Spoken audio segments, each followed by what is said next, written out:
sass in every way. Talking fast, not a pause in sight. Leanie's got my head in a spin tonight. Oh, shut up, Leanie, can't you see? You talk so much, it's drowning me. With your white hair and sassy flair, just give me a breath, let me share. Podcast queen with a wicked smile, running jokes mile after mile. Try to speak, but in she slides. Leanie makes it a wild ride.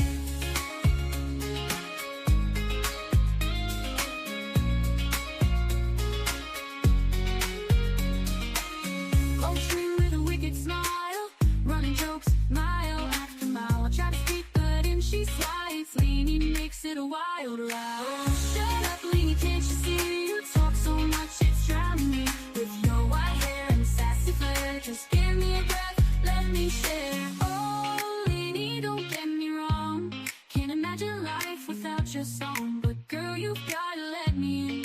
This ain't just your show to win. So here I stand with my mic in hand, trying to keep this show as planned. Leanie laughs, guess it's gonna stay a little secret every day.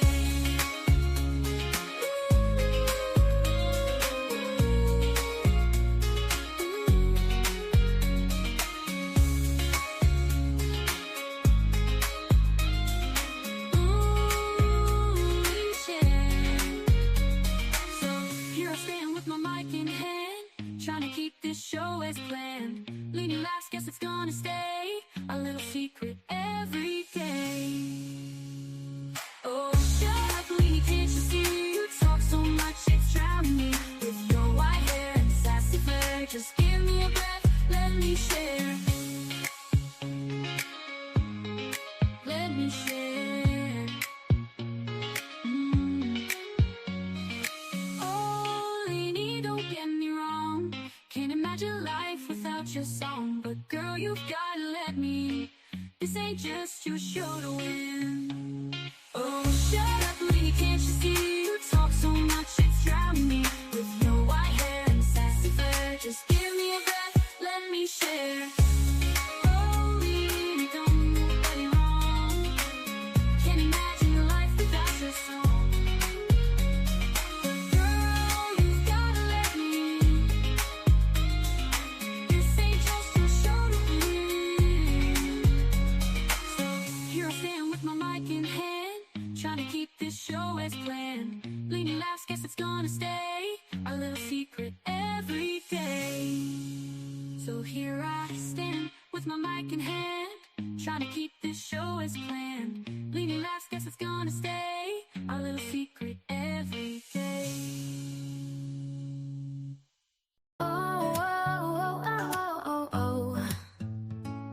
It started with a chat, just a few of us there, talking about life and the stuff we all share. From kids to chaos and the mess we make, we bonded over laughs and every mistake. From bad hair days to a joke or two, no topic was off limits, nothing taboo. We laughed till we cried, had each other's backs. A sisterhood formed in the middle of tracks. Sisterhood of the chat, we're strong and we're loud. From West Virginia, Liverpool, we're proud. From Texas to Australia, we've got the best. Lifting each other up, we pass every test. From the East Coast to the West, we cheer. From Indiana to New York, we're always here.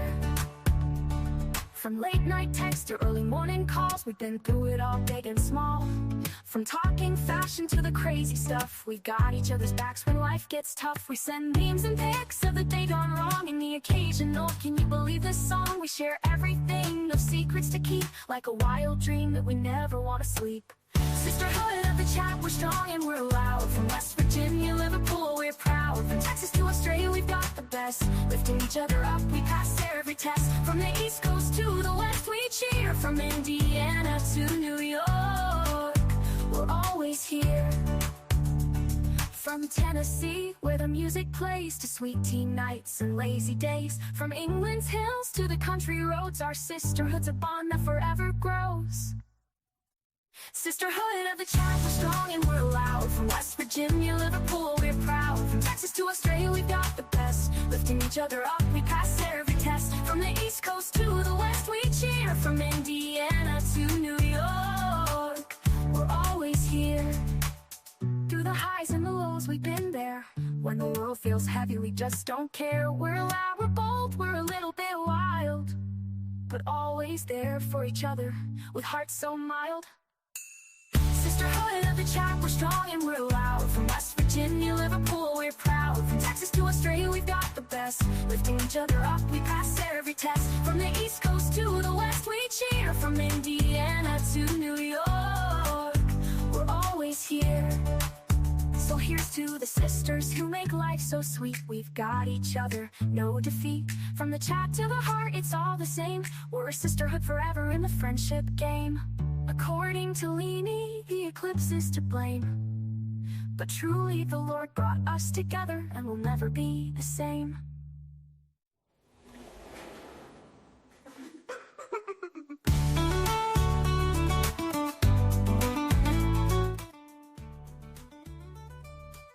Hello, hello, welcome. Thank you guys so much for being here. Wow, I appreciate it so much. Thank y'all. Listen, I have got two devices going right now, so I'm trying to make sure that I can see both chat. We're struggling with that, and we can't even blame the eclipse this time. I blame the eclipse for everything, but it's just YouTube trying to figure out how to do double streaming, I think. There's a lot of chat. Let me make sure that I'm plugged in here. There's a lot of chat that's not even coming through. I noticed today that Mags and Lizzo had some problems with that as well, because half of mine, I was in their chat, and half of mine weren't even being posted on either channel. So, I'm sorry about that. We're doing the best that we can. We just got to wait on StreamYard or YouTube or whoever's doing it just to figure it out. It's good to see everybody. Thank you for being here.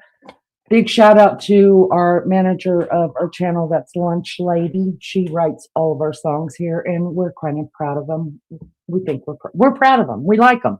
We dance to them. We sing them when we're not even online.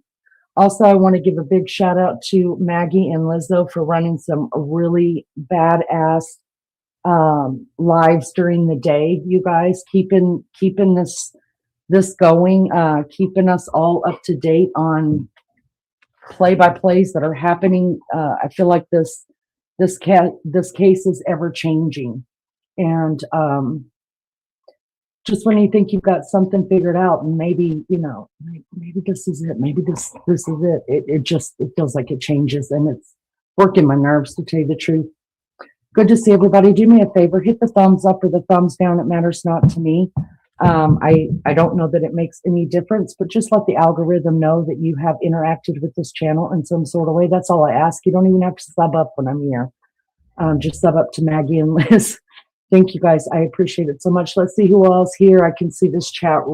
I think I'm in the wrong chat on both of them. Anyways, Mary J. Dow. Hello, Dawn. Good to see you again. Thank you for being here. Lolly's in the house. She's been painting her new house like crazy. Wild Angels in here. Rapper, good to see you. Good to see everybody over there in the other stream. Let me try to, obviously I pulled up the wrong one because I can't see chat over there.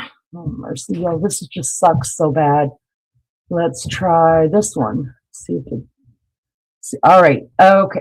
Nope. It's still showing me the same chat, and I can prove it to you guys. I can put my chat up on screen and show you guys that we are not ignoring anybody here. It's just only what StreamYard or YouTube or both of them together are letting us see. Because on my iPad, I'm in just only the vertical live. And on my computer, I am on StreamYard. So I should be seeing everybody's chat, but unfortunately, it's just not going that way. Thanks, everybody, for being here once again. Hit that thumbs up, thumbs down, and let's get going where we left off earlier today. When Maggie and Lizzo closed out their live, I think they were following around JLR. Shout out to JLR. We love him around here. We appreciate all of his work that he does. And more so, we appreciate him for doing the works and letting us other people that can't go to Arizona use his work so that we can get it to everybody and keep the word out and keep Nancy on everybody's mind and lips. Prayers to the Guthrie family, y'all, and major prayers to Nancy, wherever she may be, and whether she's in the Lord's arms or whether she is in somebody else's. I pray she's been well taken care of. All right, so Liz and Maggie left off today following JLR to the police station. When she closed it out, I think JLR was actually leaving, and I found out what was going on there. There was some news in the chat that was saying that to go to the police station because there was some polygraphs being put out. People taking polygraphs, but I think by the time poor JLR got there, they had already been done and went home. So I haven't listened to these. I just pulled them up, you guys. My voice is a little bit better than it's been. I had to take last night off for a mental health break and for my voice. So if I start crackling or my voice gets even deeper than what it already is, can't help it. That's what happens when you stream nonstop. Well, it feels like nonstop, but I mean, every day we've been streaming twice a day on this channel. All right, here we go. Let's pull up some Brian Enton. Shout out to him. Thank you for letting us use your content as well and keeping us in the loop. Oh, Brian, we love you over here. Listen, let me just point out right now that this is a fair use disclaimer. Copyright Act of 1976 gives allowance for this content to be used for purposes of criticism, comment, news reporting, teaching, scholarship, and research, you guys. So we are using this as one or all of that, and we've got it scrolling at the bottom of our screen. So YouTube, do not come after me. All right, so he's got two new shorts up, you guys. He's got the 411 on what was going on at the police department today with Polygraph. So let's take a listen to that. Watch your ears, please, because I cannot control your volumes. Hey guys, all right, so something new that I've confirmed, there have been polygraph tests that have been used in the Nancy Guthrie case to clear people in the case. I just confirmed that. Polygraph tests, of course, are lie detector tests. They are not admissible in a court of law, so they don't stand up in court, but I know from other stories that I've covered and cases that I've covered, they're used pretty frequently by law enforcement behind the scenes. They're used by the FBI, and they can, you know, if they want to clear someone, they can have them take a polygraph test and sort of, you know, clear them that way. If they think that they had nothing to do with it, but they just want to make sure, they can have them take a polygraph test. And I am told that polygraph tests have been used in the Nancy Guthrie investigation and continue to be used. So that's the latest from I'm outside Nancy's house. And I'm trying to think if there's been any other updates. I told you guys about the Mexico situation. FBI is now talking to investigators in Mexico. So I'll let you guys know if anything else develops. All right, see you. Thank you, Brian. We appreciate that. Juanita Tucker, thank you so much for the bronze medal and the 50 jewels. We appreciate you being here. Thank you so much. Please hit the thumbs up, the thumbs down. MP, so good to see you, honey. Thank you for coming in. I have a question about polygraph. Maybe you guys know it. I don't. I know it's not admissible in court, but there's some really good liars in this world.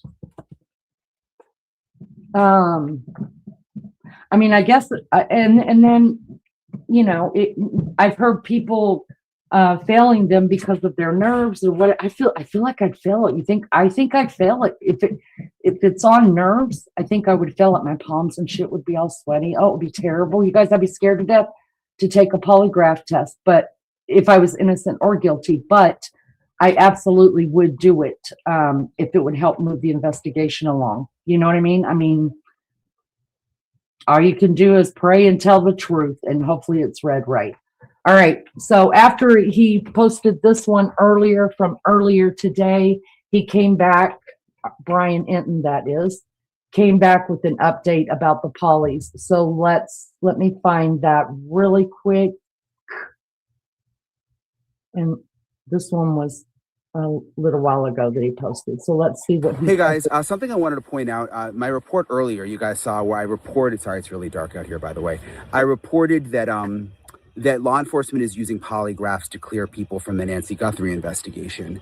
And my buddy, Matt Finn, who is a very good reporter for Fox, I was just looking at his Twitter. He apparently spoke with the sheriff this evening, and the sheriff said, oh, the polygraphs that people are seeing at the sheriff's office, they're actually for new hires. And I just wanted to clarify, when I am talking about them using polygraphs to clear people, I'm not talking about polygraphs today. I don't know anything about polygraphs happening today. The polygraphs that I can report on, that I've confirmed through sources, were not done today. In fact, I don't think they were even done. Sorry, my shadow from my phone. I don't even think they were done in the last couple of days, but I know that they were done. So I'm not talking about polygraphs done today at the sheriff's office. The sheriff is saying the polygraphs done today, apparently he says, were for new hires, which, you know, when you become a cop, you usually have to take a polygraph. So I just wanted to clarify that, because some of you guys are like, oh, you know, what you reported, now the sheriff is saying it's wrong. I think it's like two separate things. At least what I'm reporting is not polygraphs today. All right, see ya. Good comeback. Well, I appreciate him for clearing that up, but do we believe anything the sheriff has to say at this point? I don't. Is the sheriff going to say, oh, yeah, we had some people in here. We're polygraphing people, you know, for the case. I just don't think the sheriff is going to tell us that, y'all. I don't believe a word the man has to say anymore. I just don't. And it's not that because of what we've heard other officers and law enforcement come out and say. It's not about that. It's just about how we've seen him react, the words that he has thrown out of his mouth on his own interviews that he's given. This man, in my opinion, is so incompetent. There it is. Boom. Damage, good to see you, Love Bug. Thank you for coming in. I appreciate everybody. Do me a favor, hit the thumbs up, the thumbs down. Doesn't matter to me. It's just, I think it's going to let the algorithm know that you interacted with the channel, and that means the most to me out of anything that could ever happen. So I've been thinking for the last couple days, like since Friday night, when all that happened Friday night and all of us were worked up. I ate so many antacids, you guys. I was so sick from the freaking antacids. And you guys, if you were here, you remember Friday. Friday was crazy around here. Poor Maggie and Lizzo, I don't even think they got any sleep. They were trying to hang on for that magical moment when they come out and say, we got him. And then come to find out the sheriff tells us, oh, we were following a lead. Oh, and then comes Saturday and Sunday. I know for me, I hit the floor. I was just like, wow. I mean, oh, it was terrible. It was terrible. And I just felt like the air was punched out of the channel after that, because I just knew it. I just really had a good feeling about it. But I get chill bumps at Charmin commercials. I mean, to tell you the truth, I work myself up and I get excited and I get, that's just who I am. And I got really, really excited over that. And I just wanted to see that jerk without a mask on. Dawn had chills that day. Yeah, we were all just nuts that day. I don't think anybody got any sleep. And I remember being live and thinking, I'm so glad this is happening on a Friday where most people hopefully did not have to get up Saturday morning, because I knew everybody was having trouble sleeping to go to work. So I was grateful that it happened on a Friday night.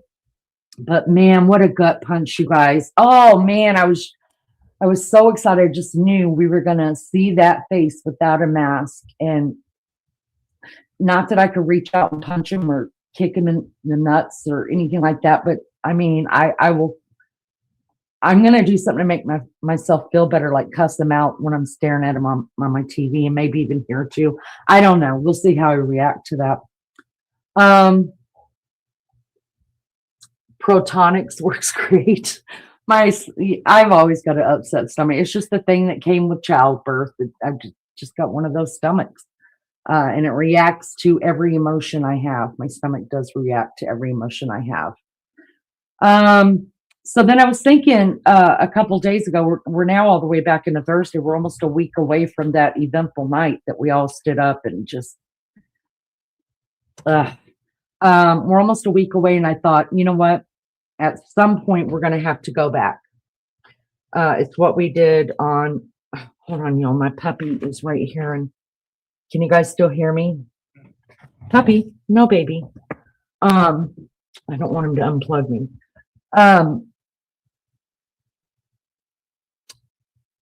So at some point we're going to have to go back. We're going to have to pull up some old, I think, at least for me, I don't tell Maggie how her and Lizzo, what we don't do that. Like, I found something that her chat was asking about today, and Lizzo said that she hasn't found anything on it. I ended up finding something. I sent it to them, but we don't talk about what each other's going to talk about or how we're going to cover it.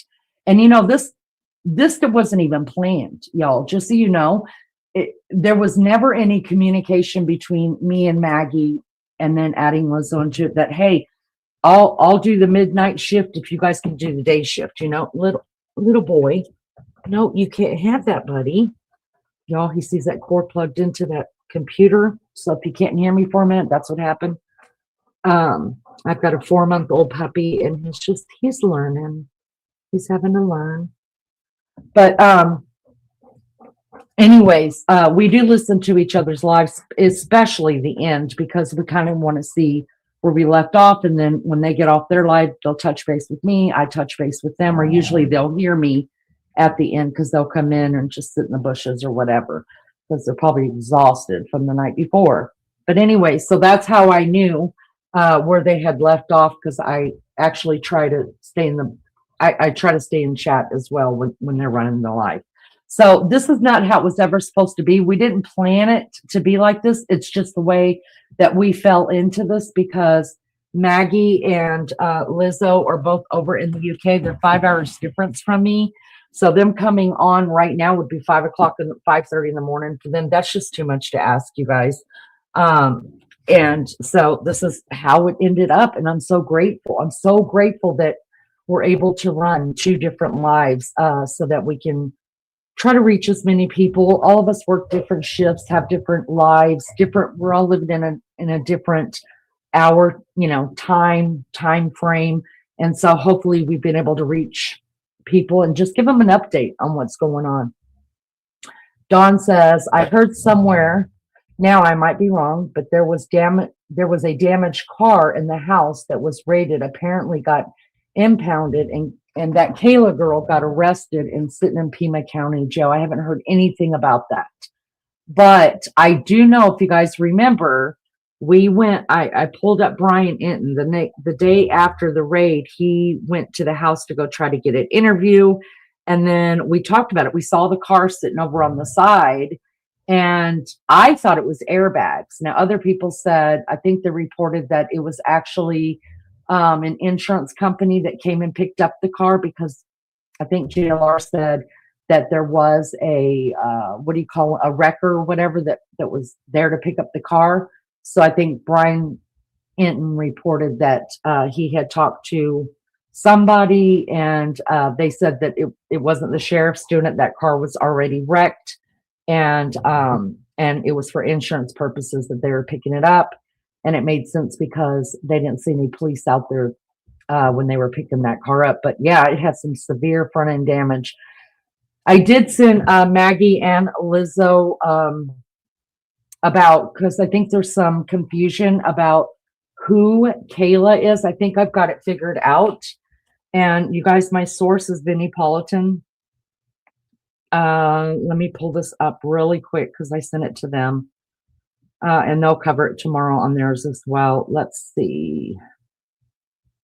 Okay, so Vinnie Politan put this out on his Facebook page, and I know that people were talking about it in their chat earlier today. He said, for those questioning Kayla Day's relationship to Nancy Guthrie, here you go. And then he's got it clipped or whatever that from his source, and it says, it's an obituary, actually. It says, Nancy Guthrie, Ann Pritchard, Hanson, Anne Pritchard Hansen is Savannah Guthrie's late aunt, her father's sister. Anne had a daughter, and her name was Terry Stauffer, whichever you said. I'm probably butchering it. So Anne, the aunt that's deceased, that was Savannah Guthrie's aunt, her father's sister, had a daughter named Terry, which would make that Savannah's cousin, first cousins, right? Terry had a daughter named Kayla Day, who she had already given birth to by the time she came into Savannah Guthrie's family. So by blood, no, they were not related, just only by marriage. I hope that's made some sense. If not, then I can take a picture of it, put it up on my screen. You can read it and try to make sense of that if you need to. So that's what we know about that. That's not to say that they didn't grow up together. I'm sure they did. If they lived in the Tucson area together, I'm sure. Doesn't matter if they're a step cousin or whatever. I mean, shoot, she was married into the family. So they're not family by blood, but they're family. It's just the way I look at family different. I've had many bonus kids through the years that have lived with me. And I've got one here now. It's not blood at all, but I've had him here since he was in the 8th grade. And I love that kid like he is my kid, and he's leaving me in June. I'm very sad.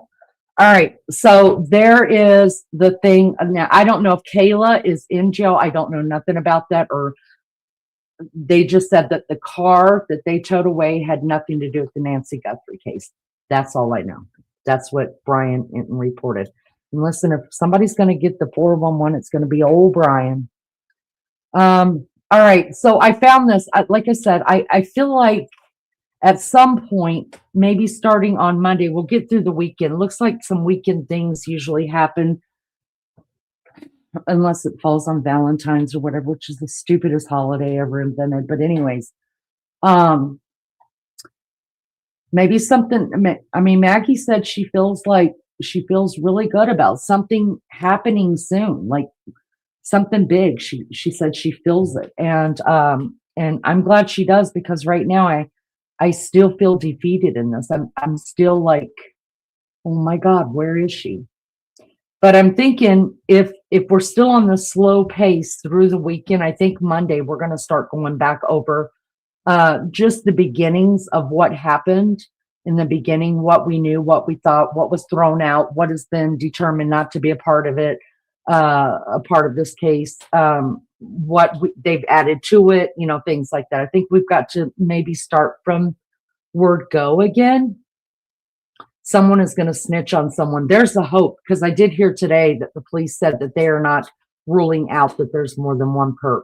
Y'all listen, I'm just going to tell you, I think the police already know how many people are there. That one camera, that one Nest camera, and then the second one, those weren't the only Nest cameras that were there. You guys, we know they pulled a camera off of the roof over in the guest house. We know, I mean, it doesn't make sense not to have a camera in the back of the house, especially, how many doors are on the damn house, you guys.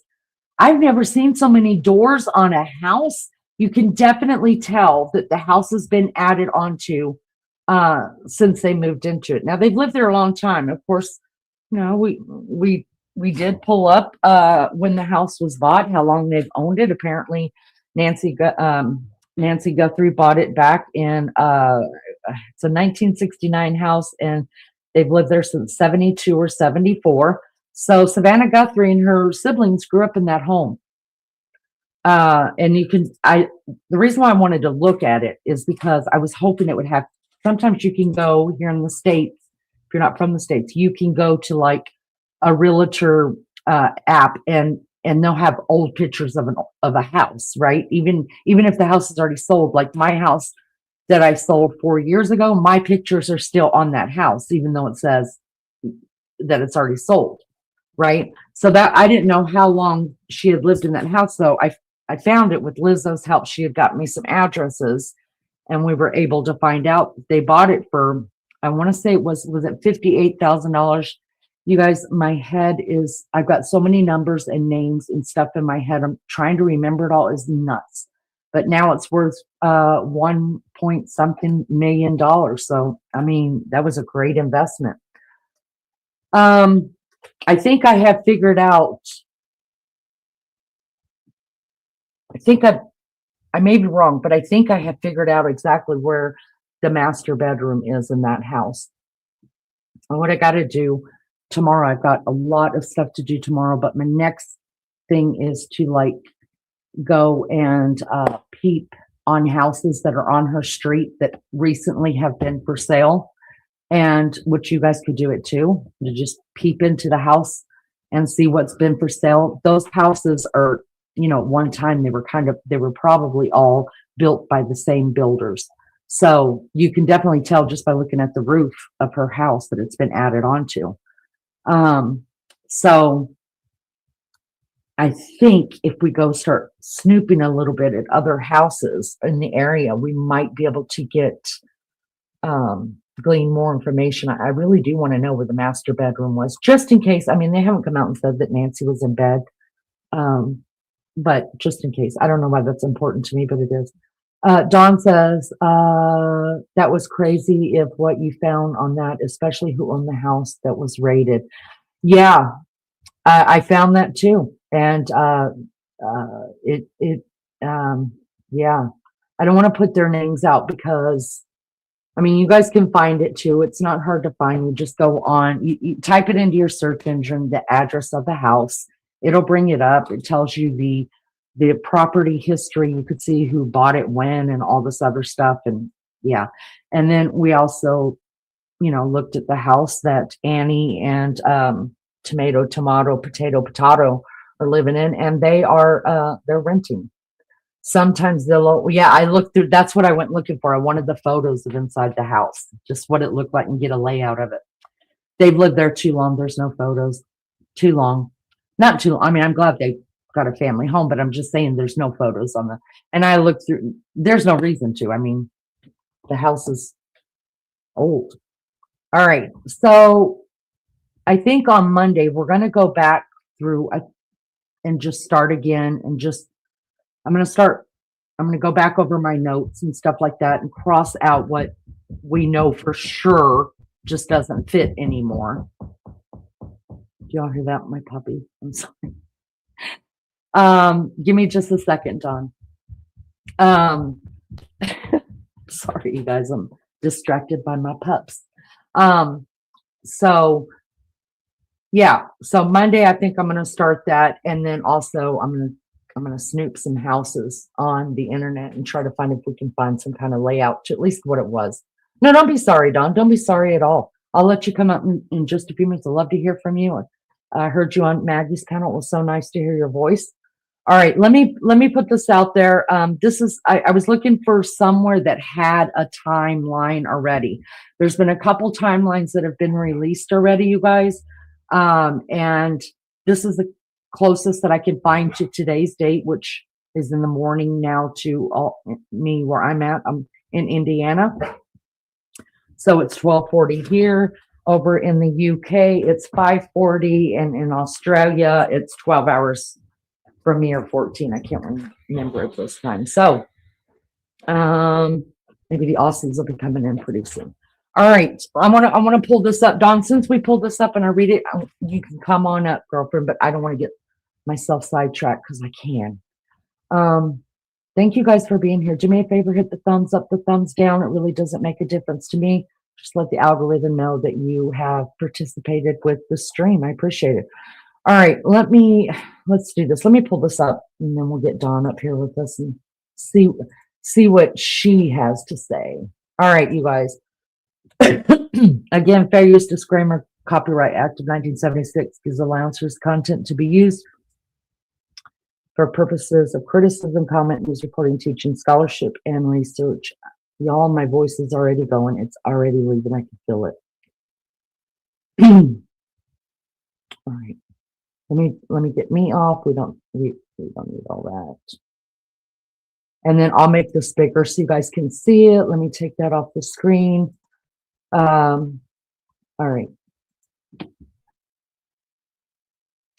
So my source, you guys, is USA Today. This was written 2 days ago. It's the closest. It's the closest to today's date, which would be the 19th, as I could find that anybody's got a timeline, the most recent updated timeline on this. So let's go ahead and read through this. This is also going to talk about things from the beginning to the end, because that's what the timeline is, right? And I think it's important to keep the timeline I need to write, after this is over, I'll redo my timeline on it, because I think some things have changed. Because the longer this goes on, unfortunately, the more we're going to get to add to the timeline. I'm telling you, there is more than just the footage that they're putting out. Now, the officer, sheriff, Mr. I don't know, says that they're waiting on Google to put out more, to give them more of the video so they could put it out. I don't know if that's true or not. Sounds legit to me, but I don't know. Who am I? I'm just a Leanie over here in Indiana running a channel. How long has Nancy Guthrie been missing? See updated timeline of the case. All right. So, and my mouse is also screwed up. Y'all, I'm just a hot mess over here, okay? It's just a hot mess going on. All right. Nancy Guthrie, the mother of today's show anchor Savannah Guthrie, has been missing for more than 2 weeks. The 84-year-old was reported missing from her home outside of Tucson, Arizona on February the 1st. And investigators have said they believe she was taken from her home against her will. That's one thing they haven't changed on, right? I mean, everybody else started saying, oh, it's a robbery gone wrong. It's a robbery gone wrong. Well, when they first came out, they said she was abducted. And then people started questioning whether it was a robbery gone wrong. Well, it doesn't take much common sense to see that this is not a robbery gone wrong. And they finally came out and said, no, it's not, which was good. Guthrie's disappearance has captured the nation's attention as local and federal authorities investigate leads and push for a break in the case. Here's a timeline of the search for Nancy Guthrie, starting with the latest findings in Savannah Guthrie's video pleas for answers to the last time her mother was seen. February 15th, gloves appear to match suspects. Savannah Guthrie says, we still have hope. That was the latest one that she did. It was on the 15th, you guys, and I've listened to it over and over, and I'm just as confused as I was the first time. I'm like, who the hell are you talking to? Like, can somebody let me in on what's going on here? Because I feel like I'm being left in the dark by the sheriff. In a new statement shared with USA Today on February 15th, the FBI said approximately 16 gloves have been collected near the Guthrie house, the majority of which were searchers' gloves that they discarded in various areas when they searched the vicinity. But investigators have also recovered gloves that appear to match the gloves of the subject in the surveillance video, released last week, showing a man at Nancy Guthrie's front door, according to the FBI. The gloves found in a field near the side of the road were sent to a private lab, and the FBI received preliminary results, but is awaiting quality control and official confirmation today before putting unknown male profile into its database. I've got something that's going to come up on that too. We're going to talk DNA. I learned a lot about that today. Y'all, I'm like a sponge. I'm just like, give me more. Y'all, I feel like I'm becoming a regular, what was the smarts guy? You guys remember back in the 60s, there was some guy and he had his phone, his shoe was a telephone. Max Smart. I don't remember what the show was called. Anyways, I feel like I'm becoming him. The Pima County Sheriff's previously confirmed that law enforcement collected DNA from Guthrie's home that did not belong to her or anyone else in close contact with her. And the investigators are working to identify who it belongs to. The department did not specify where the DNA was found. So we don't know where it was found in the home, and we don't know what kind of DNA, whether it's blood, saliva, semen, A fingerprint, we don't know. So if anybody tells you they know, the police said that they did not find a glove in their house. Now, like I said, take it with a grain of salt. But I mean, as of right now, I mean, they're the people that are supposed to be telling me the truth. So I have to go with it. But I mean, he was asked point blank, did you find a glove in the house? And he said no. So I'm taking out the glove out of the DNA things that they have found in the home. And all right. In her last video shared the evening of the 15th, Savannah Guthrie renewed her plea for her mother's return, sharing, "We still have hope. And I wanted to say to whoever has her or knows where she is that it's never too late. You're not lost or alone." Who? Y'all, like I said, go if you have not seen the latest video. All the videos are on Savannah Guthrie's Instagram page. I'm still blown away by "You're not lost or alone." Who are we telling that? Are we talking to the perps? I mean, on February 14th, we're going backwards, guys, going backwards. Local authorities continued the search. In an update on Saturday, February the 14th, the Pima County Sheriff's Department said investigators executed a court-ordered search at an Arizona residence the previous evening. That was Friday night. That was the crazy, crazy Friday night that I'll never forget. The warrant was based on a lead that investigators received, the department said, but no arrests were made. The Sheriff's Department also confirmed that investigators conducted a traffic stop the day before and questioned a person in connection with the case. But this did not result in an arrest. Little girl, get down, little girl. Sorry. On February 13th, ransom impersonator in court.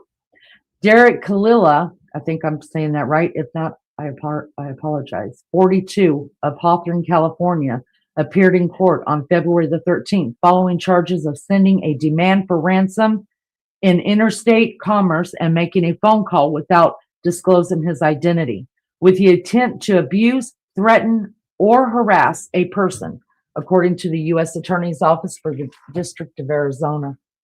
The criminal complaint says, through a course of investigation, it was found that Kalila was acting as an imposter. I think a lot of that's going on, if you ask me, trying to take advantage of an ongoing situation. Like I said, my mouse is screwed. On February the 12th, new details and a suspect. In a social media post shared February the 12th, the FBI's Phoenix field office confirmed the person seen in Guthrie's doorbell camera footage is a suspect in the case and shared a physical description of the man. Now they're saying it's a man, you guys. I know some people are out there saying, hold up, looks like a female. I'm not saying either or. I mean, I feel like it's a man, but them eyes, y'all, them eyes. The FBI says the figure seen at the doorbell camera footage is a male, approximately 5'9" to 5'10" tall, with the average build, who is wearing a black 25-liter Ozark Trail hiker pack backpack. These details were confirmed after a forensic analysis of footage, said the FBI. We hope this update description will help concentrate the public tips we are receiving. Since February the 1st, 2026, the FBI has collected over 13,000 tips from the public related to this case. Now, today they came out and said that they've got 40,000 tips. I don't know if that is split between the FBI and the police department. I don't know, you guys. On February the 10th, a man is detained and released. Doorbell images published. A man was detained in Rio Rico, Arizona, in connection with the abduction, but it was later released after questioning. According to a statement obtained by USA Today, the evening of February 10th, the man told Fox that he makes deliveries in the area. February 10th was also when FBI Director Kash Patel released surveillance photos via X of an armed person tampering with Nancy Guthrie's front door camera the morning of February 1st. The new images come from the video that was recovered from residual data location in back-end systems, according to the FBI director. All right, on February the 7th, Savannah Guthrie post her third video response. As her and her siblings sent a new message to their mother's kidnapper in a third video released on February the 7th. She says, "We received your message and we understand." Savannah Guthrie said in February 7th video posted on Instagram, "We beg you now to return our mother to us so that we can celebrate with her. This is the only way we will have peace. This is very valuable to us and we will pay." No comment right now. On February the 6th, another ransom note. The FBI and the Pima County Sheriff's Department said authorities received yet another note regarding Nancy Guthrie's disappearance, according to a February 6th X post. X is the former, what the hell did they call it? Twitter. Arizona news station KOLD confirmed on social media that it also received a note on February 6th. On February 5th, ransom note deadline passes. Second Guthrie video. Blood confirmed at Guthrie's. As the first deadline that was allegedly mentioned in the ransom letter came and went at 5 p.m. local time on February the 5th, Savannah Guthrie posted another video on Instagram, this time from her brother Cameron Guthrie. Speaking directly to the person who might be holding our mother, Cameron Guthrie said, "We want to hear from you. We haven't heard anything directly. We need you to reach out and we need a way to communicate with you so we can move forward. But first, we have to know you have our mom." On February, I missed one. In a press conference on February the 5th, Pima County Sheriff Chris Nanos revealed new details of the search, including that blood found on the porch of Nancy Guthrie's home was confirmed belonging to her. "The only DNA evidence we got back is on the porch," he said. "We saw the importance of that blood. It came back to Nancy. Too damn bad they didn't see the importance of gathering the map that was outside of her door that the dude was standing all over and could have actually left some touch DNA on it. But hey, who am I? If you guys need you a new doormat, they might be giving it away over there. Shit, the police don't want it. Sorry, I'm being sick, man, y'all, but it just makes me so mad. I have no law enforcement training whatsoever, but even I know the dude is stepping all over the doormat. Why wasn't it collected? Why? Someone tell me why. I want to know. On February 4th, Savannah Guthrie responds to the ransom note. In a video posted to Instagram the evening of February 4th, Savannah Guthrie and her siblings referenced unverified ransom notes sent to both TMZ and a CBS-affiliated Cold News saying, "As a family, we are doing everything that we can. We are ready to talk. However, we live in a world where voices and images are easily manipulated. We need to know without a doubt that she's alive and that you have her. We want to hear from you, and we are ready to listen. Please reach out to us," the NBC host says. On February the 3rd, blood droplets recovered from the Guthrie home reported a ransom note and Olympic exit.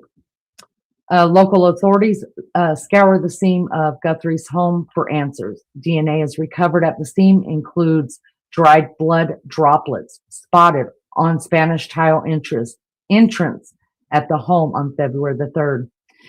NBC confirmed February 3rd that Savannah Guthrie would no longer host the 2026 Winter Olympics opening ceremony in Italy following a recent disappearance of her mother. Also on February 3rd, KOLD reporter Mary Coleman told CNN that TMZ and KOLD reported received a ransom note in the case that allegedly mentioned a deadline, a dollar amount, and specific details that only Guthrie's abductor may know. On February 1st, Nancy Guthrie was reported missing. At 1:47 a.m. on the morning of February 1st, authorities say that a doorbell camera in front of Guthrie's home disconnected. At 2:12 a.m., software for the smartphone detected a person on camera. I'm just going slow so it can sink in. But no video is available. Given Guthrie's description plan, at 2:28, Guthrie's pacemaker app shows it was disconnected from her phone. That morning, Guthrie failed to show up at a friend's house to watch a church service online.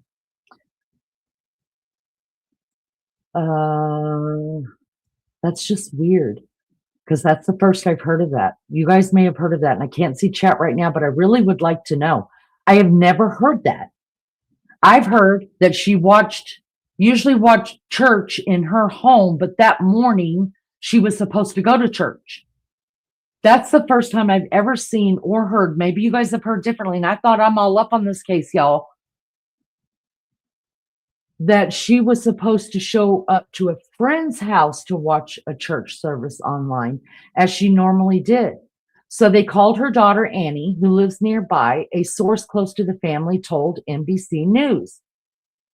At 11:56 a.m., the family arrived to check on her, calling 911 at 12:03 to report her missing. Patrol cars arrived at 12:15 p.m. and the search for Guthrie started. January 31st was the last night Guthrie was seen. At 5:32 p.m. on January the 31st, Nancy Guthrie traveled to her family's house for a game night, authorities said. At 9:48 p.m., her family dropped her. Okay, that makes sense. Okay, at 9:48 p.m., her family dropped her back off at home, and the garage door opened. The garage door closed at 9:50.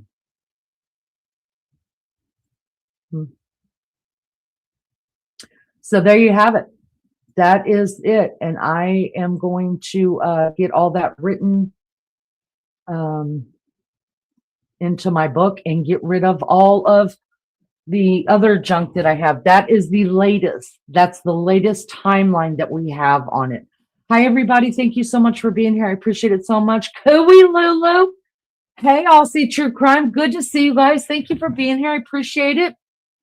You're not in the wrong chat, Damage, honey. I can see you. I was reading that, so I couldn't see chat while I was reading it. So forgive me, you guys, if I'm not caught up or it may look like I'm not paying attention to chat. I'm trying, but I'm a one-man team here doing my thing and trying to get all this out to you guys. I'm still blown away. I don't know where that country word just came from. Y'all don't know how hard I worked on my Southern accent for many, many years so that a word like that wouldn't pop out of my mouth. Every time I get around, you can always tell when I've been around my Georgia family, y'all, because I'll come back and it takes me about 3 days to get rid of it. Not that I'm ashamed of it. I just get tired of answering questions to these Hoosiers. Where are you from? So anyways, but sometimes a word will pop out. There's nothing I can do about it. Hi, Yellow Summer. Good to see you. Thank you guys so much for being here. I appreciate you all. Can you do me a favor? Will you please hit the thumbs up or the thumbs down? That is all I ask. Just one of them, and let the algorithm know that you have interacted with our channel. I appreciate that so much. I'm gonna let Dawn come up, see what says Dawn. Let Dawn come up, and then maybe we'll get some maybe Aussie True Crime. Aussie, have you been following this case at all? Any other true crimers in chat that want to come up and have a discussion about this? Let me drop this link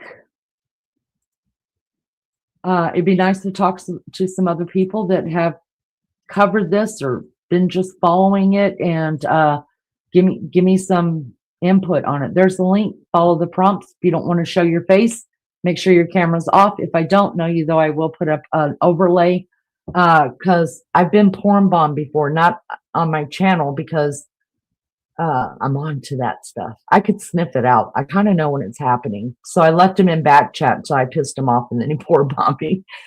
Which then I went on and explained to my chat exactly what he was doing because, you know, they couldn't see it. So, I mean, Karen is sharing. But anyways, I still have the same questions. I still have the same questions with all of this. All right, Don, I'm fixing to add you, love bug. All right, thank you. Art, how are ya? I'm good. How are you? I'm good. What's the news? Tell me, give me something. Give me something, Don. I'm trying. It's so confusing. It is so confusing. Okay. It is. Everything's like just they say one thing, it's different the next. It makes no sense. It makes no. It's like putting something up there and then walking. It's like dealing with people like the Keystone Cops that really don't know what the hell they're doing, and at this stage in their career, they probably should. I think the sheriff is burnt out. I think he's burnt out. Well, he just got reelected again. He's in there till, I think they told us what? Are you the one that told us like 89 or 89? Listen to me. No, I live in the past. It's like Yellow says, it's like we're crazy, but they're the ones that are right. It's like they're totally playing with their brains here. I'm trying to keep my mind together. I'm really trying to like be able to see the game and be like, okay, that's just a smoke screen. Move out of the way. What are you not telling me? And pay attention. You know what I mean? There is a lot. Yeah. I don't know. I can't wrap my head around it because there's so much going on. And like I said, you got one person saying one thing and then it's different the next. And then it's like, I don't know. I don't know. It's that's why I'm just like I take everything I even say, even though I mean, y'all, I'm a history kind of loving girl. I love watching house cleaning and homemaking, even though I'm not, Little House on the Prairie, that stuff I like to watch, y'all. And I'm telling you, this case has got me wrapped. I like have times that I watch certain things and put things on. So because I'm a cleaner. I love to clean. I clean when I'm stressed. I clean when I'm sad.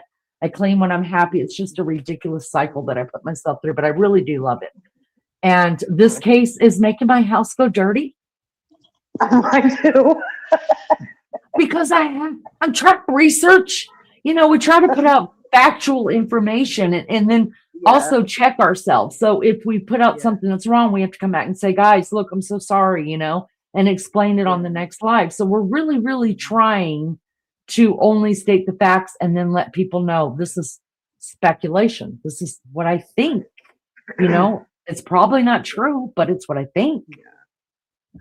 So in the Kayla and Luke issue, whoever they are, I know they're boyfriend and girlfriend. That's one thing I do know. And Kayla, I don't know where I found it or where I saw it. It was sometime today, sometime, I don't know. But apparently she had been arrested recently for some warrants or something like that she had on her. But she's affiliated with this Luke kid. And that's the Lucas. That's the Lucas guy, right? Luke that has Daly two. or whatever his name. Whatever his name is. Yeah. Yep. So when I was kind of researching, now, like I said, I don't trust very many, live streams or whatever it is or whatever. But I heard when I was reading, now I might be wrong, but Luke, I guess, was the owner of the Range Rover. And they said that he had purchased the Range Rover 8 months before Nancy went missing. which was kind of odd. And then when I was looking at his photo, he's like Mexican American or something like that, or whatever. Did you come? Apparently, he Did you matches try to? he I'm matches the sorry. eyes from the That's what guy I in was. the mask. That's what I wanted to ask you. Did you actually were you able to look up the eyes? Yeah, they did a comparison on one side I was looking at or whatever, and it's identical. Same build, same eye shape. He had like the little goatee type of thing, and you know had little to no hair on top there, and I mean like the sketch looks nothing like him at all. So they're probably way off with that. But yeah, he looked identical to the guy in the mask. Identical. Like really identical. It was crazy. I don't know where I found it. And I saw it and I was like, holy shit. So So I'm look. Hold on just a minute, because I'm trying to look her up her arrest warrant. I think they said it was like yesterday. I don't know. I didn't look when it was posted though, so I don't know. It might have been I don't know. See, they said that she was arrested that night during the raid at the house. So, like I said, I'm getting like mixed signals as to whom, what, where, when, why. Yeah, and then trying to keep the names and the numbers exactly Yeah. right. Do you remember what color they said was in the neighborhood that night? What color they said it was a didn't they say it was an SUV type car, and that's how we got the Range Yeah. Rover? Does anyone in chat remember what color they said it I was? think they said it was like a gray, black, Okay. or something like that. So is this the Range Rover right here? Let me pull it up, you guys, because I think this is.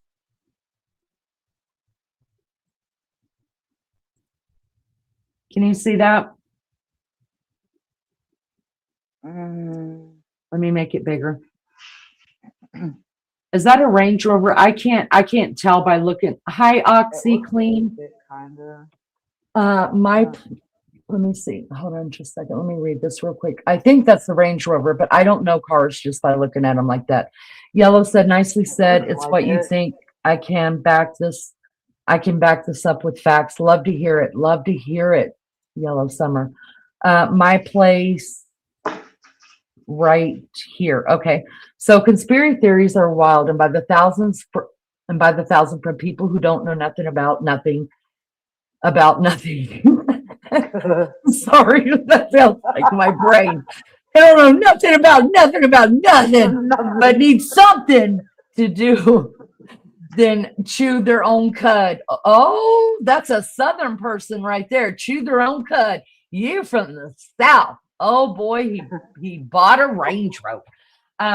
I dig it. I dig it. I agree. There is, and that I don't automatically go to conspiracy. That's not who I am. Yeah. Is this looking like maybe that's a Range Rover? Tashi would know. Tashi works with vehicles. That's right. She, I won't give it away. She could tell it herself, but she knows a lot about cars. Thanks, Tosh. So this is the one that was parked, wasn't it? At the Culvers, right? Yeah. Yeah. And they took really quick pictures of it, and then they put a tarp over the back. They opened the back up, right? And then they put a tarp over it really fast, and then they got it on that hauler, and they took it off really fast. Thank you so much, Tashi. Also, I was reading somewhere, I don't know, I've just been like going from like video to video trying to figure this stuff out, but they said that supposedly on the Range Rover, they did find evidence. Supposedly there was gravel on the tires similar to the one Nancy Guthrie's driveway. Then they found a gray hair or something in there. And there was something else, like there was like a bloody towel or something, they said. Who's they? So, Who's gonna write this stuff down for me? Like I said, right? Come on. I said, I don't know who, but I'm like, scrolling through all the social media crap. And I'm Yeah. like, well, like just Yeah. I mean, I don't open. mind talking about it. We just have to make sure that we're not saying any of this Right. is fact, y'all. We don't know. We I don't don't have, know. I don't know. we're just saying this is what we've read, just like you guys. And, Yeah. it could be a, Yeah. it could be, a part of it could be true. I don't know. For me, I just have to go off of what makes sense in my brain. Like just common sense. You know what I mean? Yeah. And sometimes maybe that won't work, but that's all I have to go with. And so I just try to let everybody know this part I've come up with is factual, like who Kayla is to the family now. I found that through an obituary. And so She's not really. there is ways you can verify things to see if what people are saying is true or not, but it's a lot of work. It's a lot of work. That's why we're not, you guys, we're not a true crime channel. We're just not. No. We cover things that people want to talk about and people are interested, and all the regulars have to be into it or get into it really, really quick. Yeah. And we'll cover it. There's nothing we don't do here. Absolutely nothing except for drama. Lizzo, I'm going to spank you. You're supposed to be in bed. Y'all, Lizzo and Maggie, she's right there in chat. Lizzo and Maggie ran a beautiful, beautiful live today. If you guys missed it, go back and watch it. Yellow Summer said, let me read out Wild Angels first. She said, it's all over the place. That's for sure.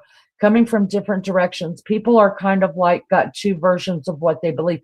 Yeah, that's why. I mean, there is ways to check it. It just is a lot of work. And I know Maggie and I and Liz and even Dawn, who we've met just from covering this, Tosh, Wild Angel. I mean, there's so many of us. Lunch Lady, we are blessed to have a former FBI agent, 20 years retired, that is one of our mods here, and she is a value of information too.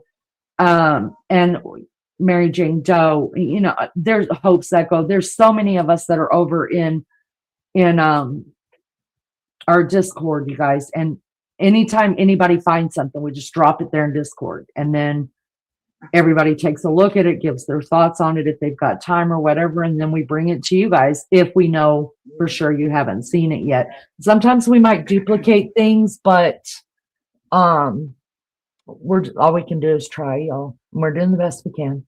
Yellow Summer says, do you repost these? My brain is fried. Yes, ma'am. We have a playlist on every one of them that we have done. You guys are welcome to go and check it out. Check it out. And listen, you guys don't have to agree with our theory. Lizzo, Maggie, and I are kind of reading from the same book. This is the only way I know how to put it. We're kind of reading from the same book, but we all have a little bit different theories of it. Just a little bit. But we're closer together now than we were in the beginning. In the beginning, all three of us were coming from different directions in this thing.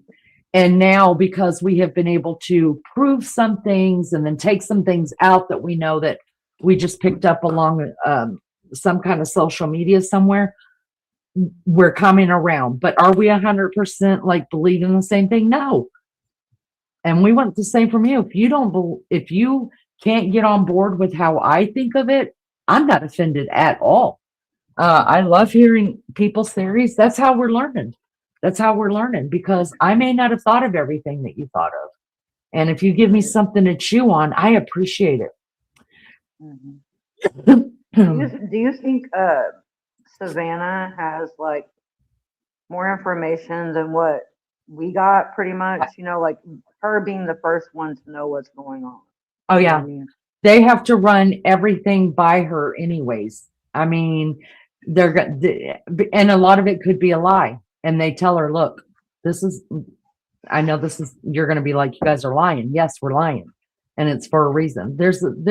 Listen, cops only have to tell the truth when they signed on the dotted line or they're in front of a judge. Yeah. All during the investigation, they can use all kind of tactics and things like that. And I guess if this was my mama, I'd be like, do what you got to do, get my mom home. How about that? How about we do that? Lizzo woke up because her kitten, now she's awake. Oh, Maya, behave. You can get a spanking.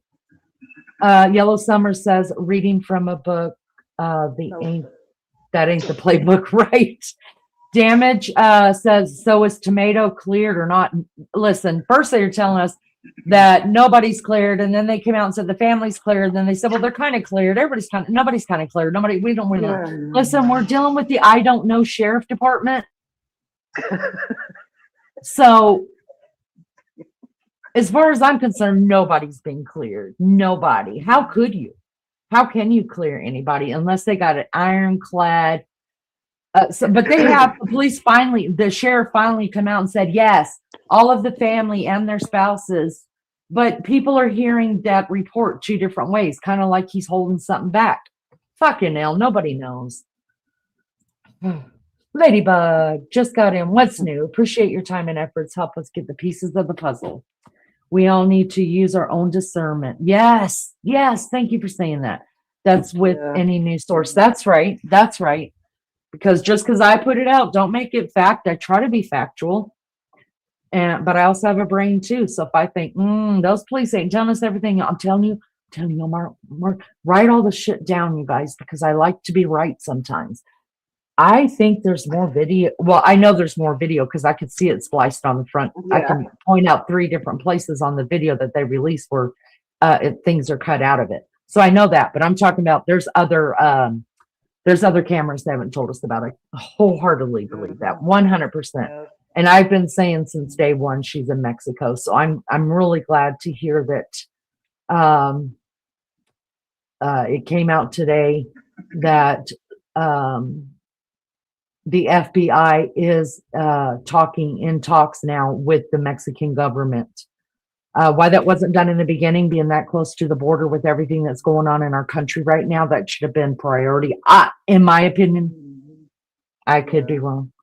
But I'm glad to hear that they are now doing it because we got to get a chopper up in the air. You guys, I watch FlightAware all the time. I'm watching FlightAware. I'm watching.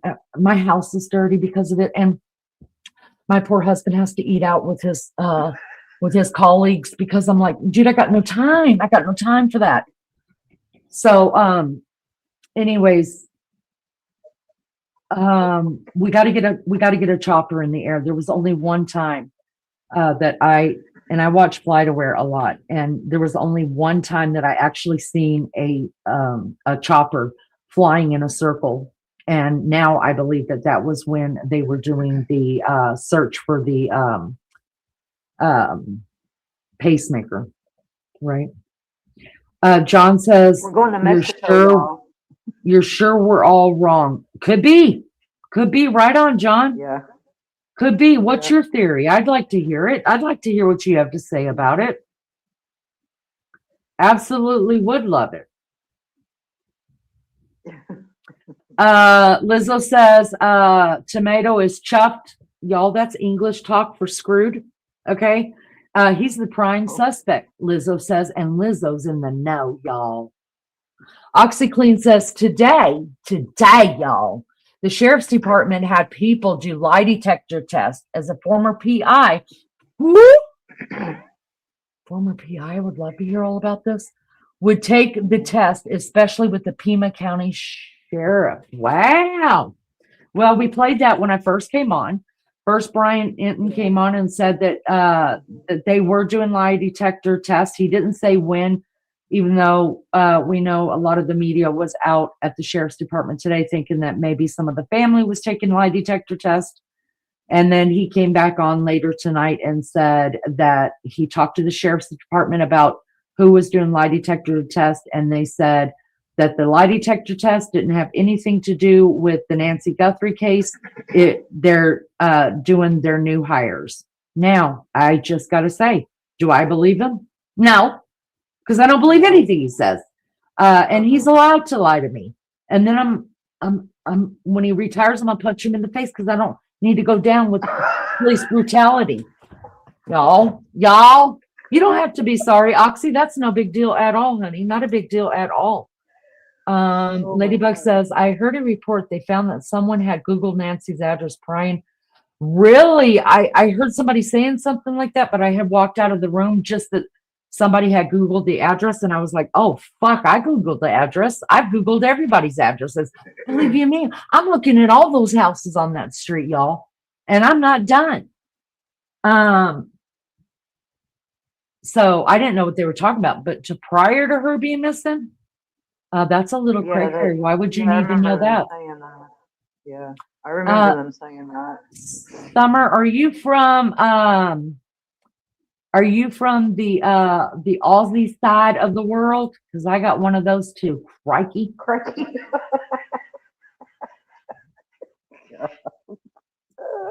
So listen, over here in this channel, y'all, we're international. Right. But We're going to Mexico, y'all. we're going to Mexico next week. Listen, I'm gonna pull that FlightAware up. We're gonna watch them police officers and those choppers, which are badass going through the desert. Hi, June Sunshine says, I actually told them to Bluetooth the area for her pacemaker because I had a device that would let doctors know at the hospital what was going on, and it didn't make any sense why no one was doing it. I agree. And not only that, y'all, they had no choppers in the air circling anywhere. They've done a land search. That's it. I'm blown away. I would first thing up, chopper, first thing up. You can see, you may not be able to see, not to be morbid, but you may not be able to see a body from the air, but you damn sure can see if the ground has been disturbed. Even at night, it'll show up black. Y'all, I watch this shit all the time. I know that's what they gotta do now. Watch that flight shit. I love it. I love it. Raymond says, Leanie, what is the closest private airport to Nancy's house? I could pull it up. There's not only is there a private airport right there to the left headed towards California, there's also like to the northwest. That's where Phoenix is. And then if you go northeast, you're going to Fort Huachuca, Arizona. That's military base. My dad used to go to school there all the time when I was a kid, when he was in the military. But I'll show you guys what FlightAware looks like. So I learned of this through, I wanted a way to watch my family like when they're flying. And so then I just typed in to see if I could track a flight, and I found this place and I was like, oh gee, I'm on it. And then we watched on Grizzly True Crime. Shout out to Grizzly, y'all. She was the first person I ever watched on YouTube, and I loved her so much. And I watched with her, learned how to use the tool because of her. Watched Brian Koberger travel all the way across the state. It was awesome. So now I'm like all into this. Not enough to be a pilot, y'all, because I'm scared of flying too. But it's interesting to me. All right, so let me just get the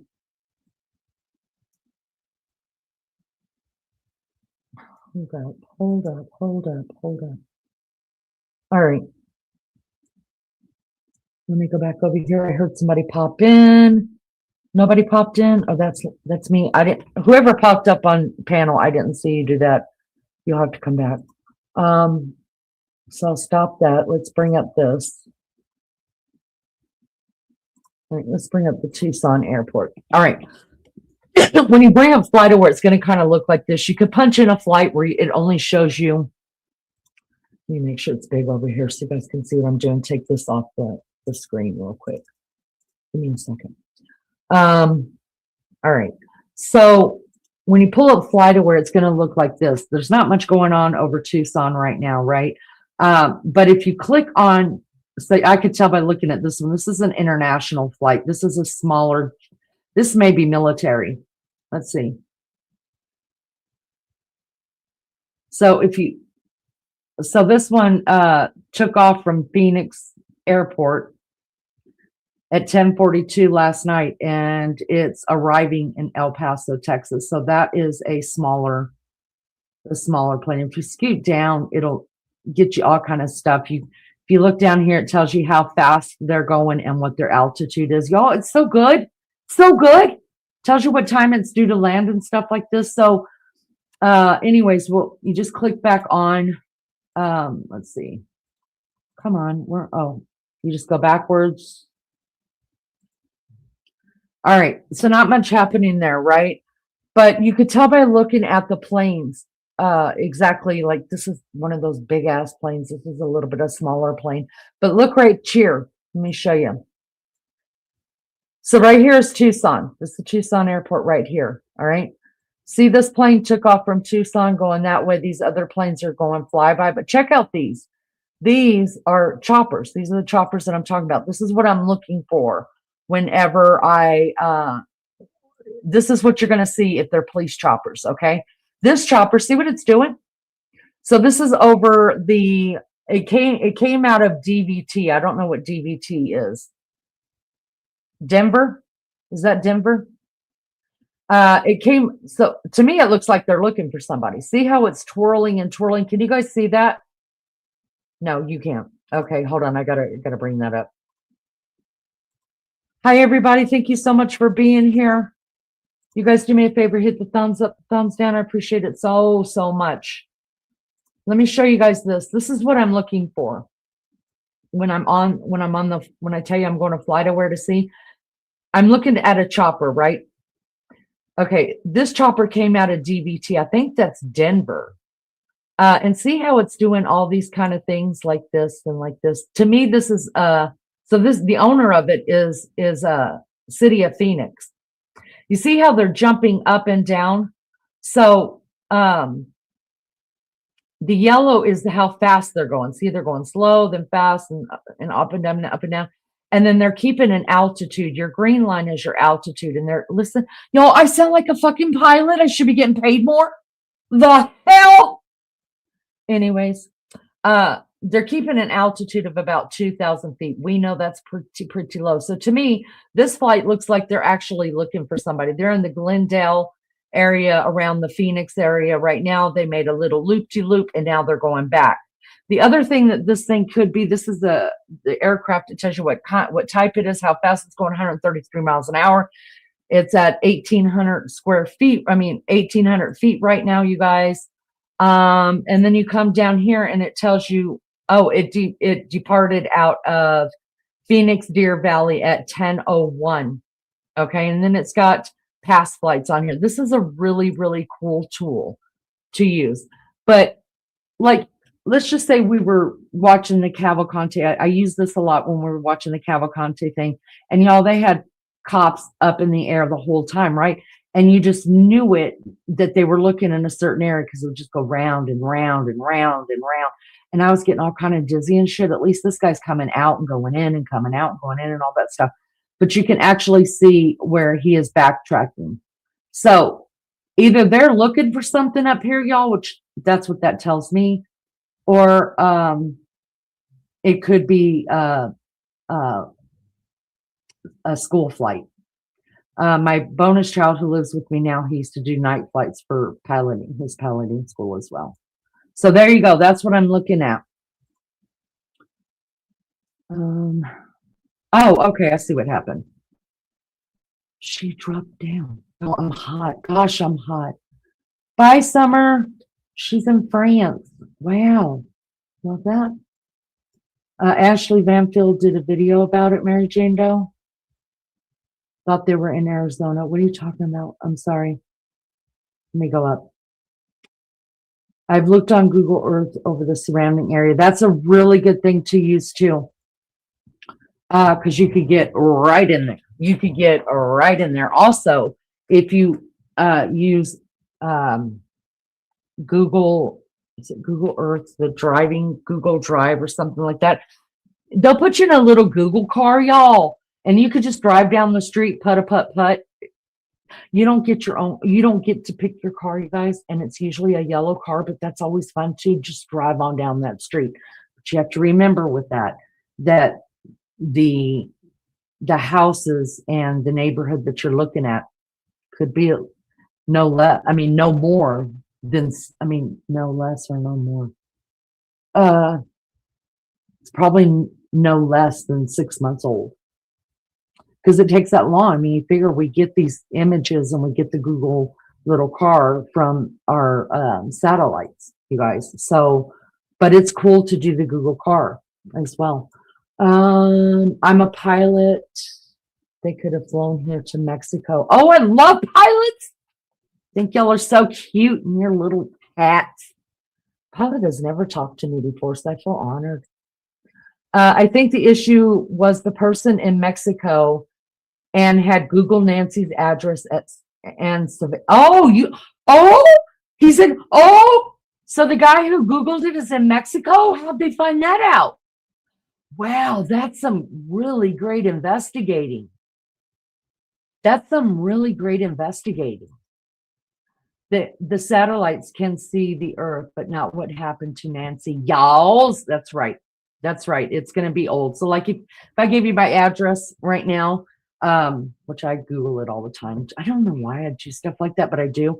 And it's my cars in the driveway. So I know for sure it's that picture, those pictures that are there are been 3.5 years at least, because that's when I moved into this house.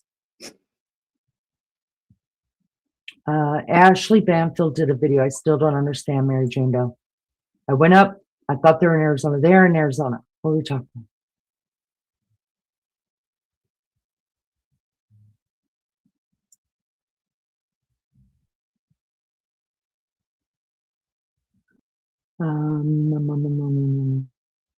The only reason I asked, they gave an 8-hour window to return Nancy that would give time to get another plane, etc.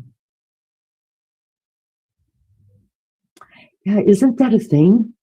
I mean, I guess I really haven't, I haven't even researched anything about ransom and how that works. Just from watching other, crime stories with ransom in it. I've never known it to take 3 to 4 days to get a ransom note.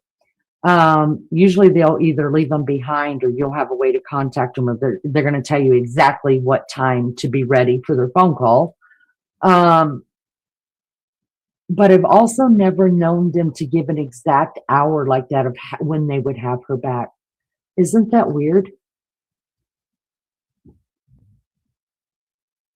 I don't know if you guys find that weird, but I find that weird. Hello, William. Peeps are people at Easter. These are peeps. Gotcha.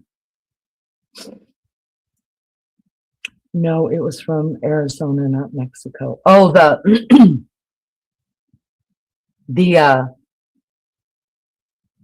the person who looked up the address, you mean, and her salary? Sorry, Leanie, phone died. I'm headed to sleep. Long work day. I love you, girl. Thanks for coming up. It was nice talking to you. Get you some rest, honey. Hopefully something wonderful is going to happen this weekend or sooner. John says, why I said it is because if there was more than one, they may have come from the back gate.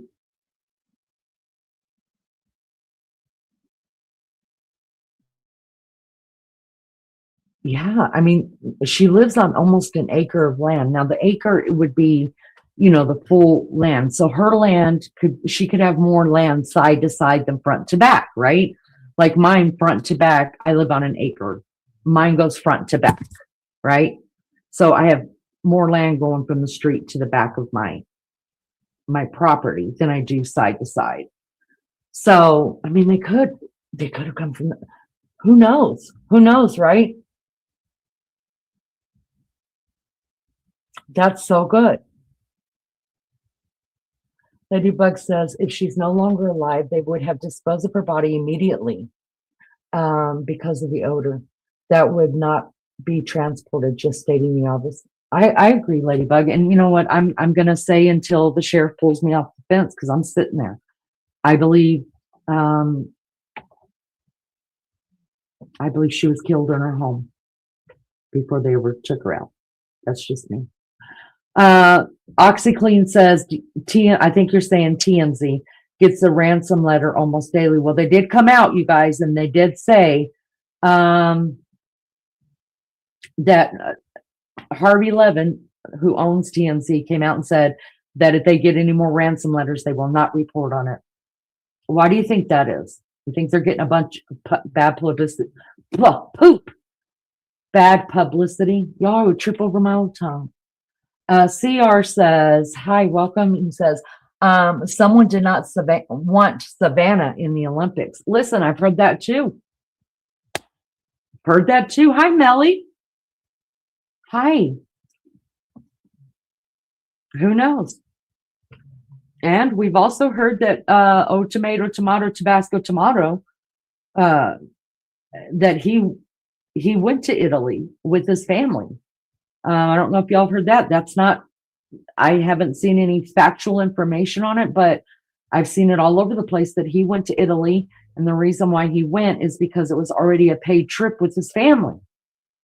Now, I don't know about y'all, but if it's my mama or my husband's mama or anybody close to me, I don't care how much money I'm losing. I'm not going. It don't make any sense. Now, we have to take it with a grain of salt. It may or may not be true. The Google search was from Arizona, MJD says. Okay, I didn't know anything about that. Because I was cleaning when I was listening. I think it was Liz and Maggie who I heard talking about it.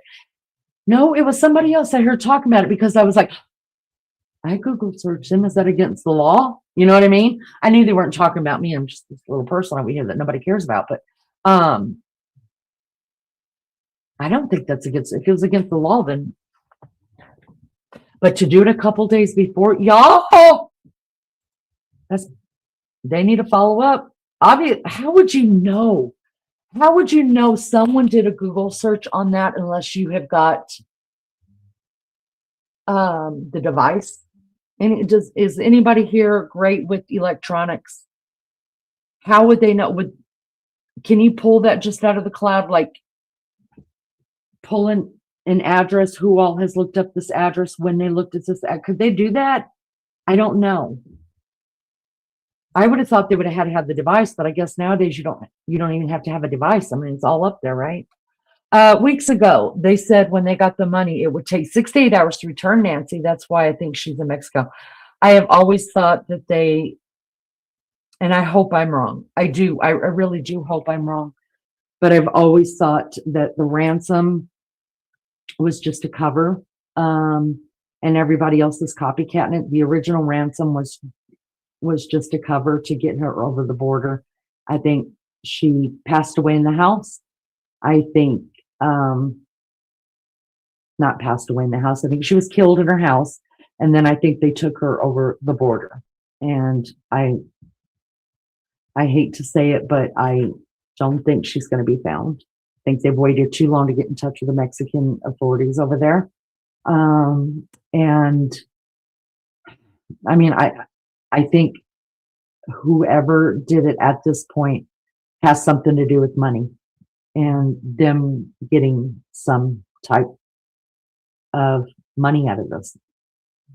That's why I've always pointed my finger at tomato, Tabasco hot sauce, dude. I mean, because I don't think you're seeing any pictures of him on that porch at all, but I think that it's very possible that he hired someone to do it or promised them part of the money. What says anybody else? How do you feel about that? I mean, it's a terrible thing to say, but that's just how I feel. And I hope I'm wrong. The FBI had Google Trends give them the details of it. Google Trends? What the hell is... I got to write that down. What is going on? Y'all, listen.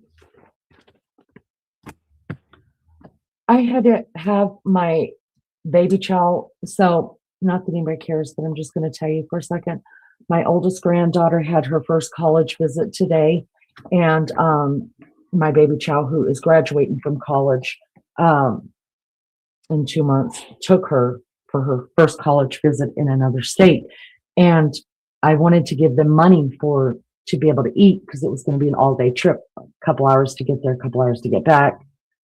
And I have money that anyways, I have money on my Cash App, but I've never used Cash App. So I didn't know how to do Cash App. And my oldest son said to keep the money there. That way I could just pay people through that.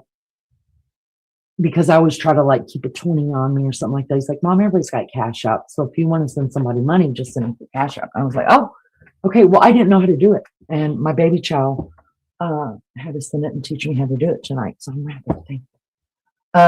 Google Trends. I'm going to look that up. Not now, but because y'all probably already know.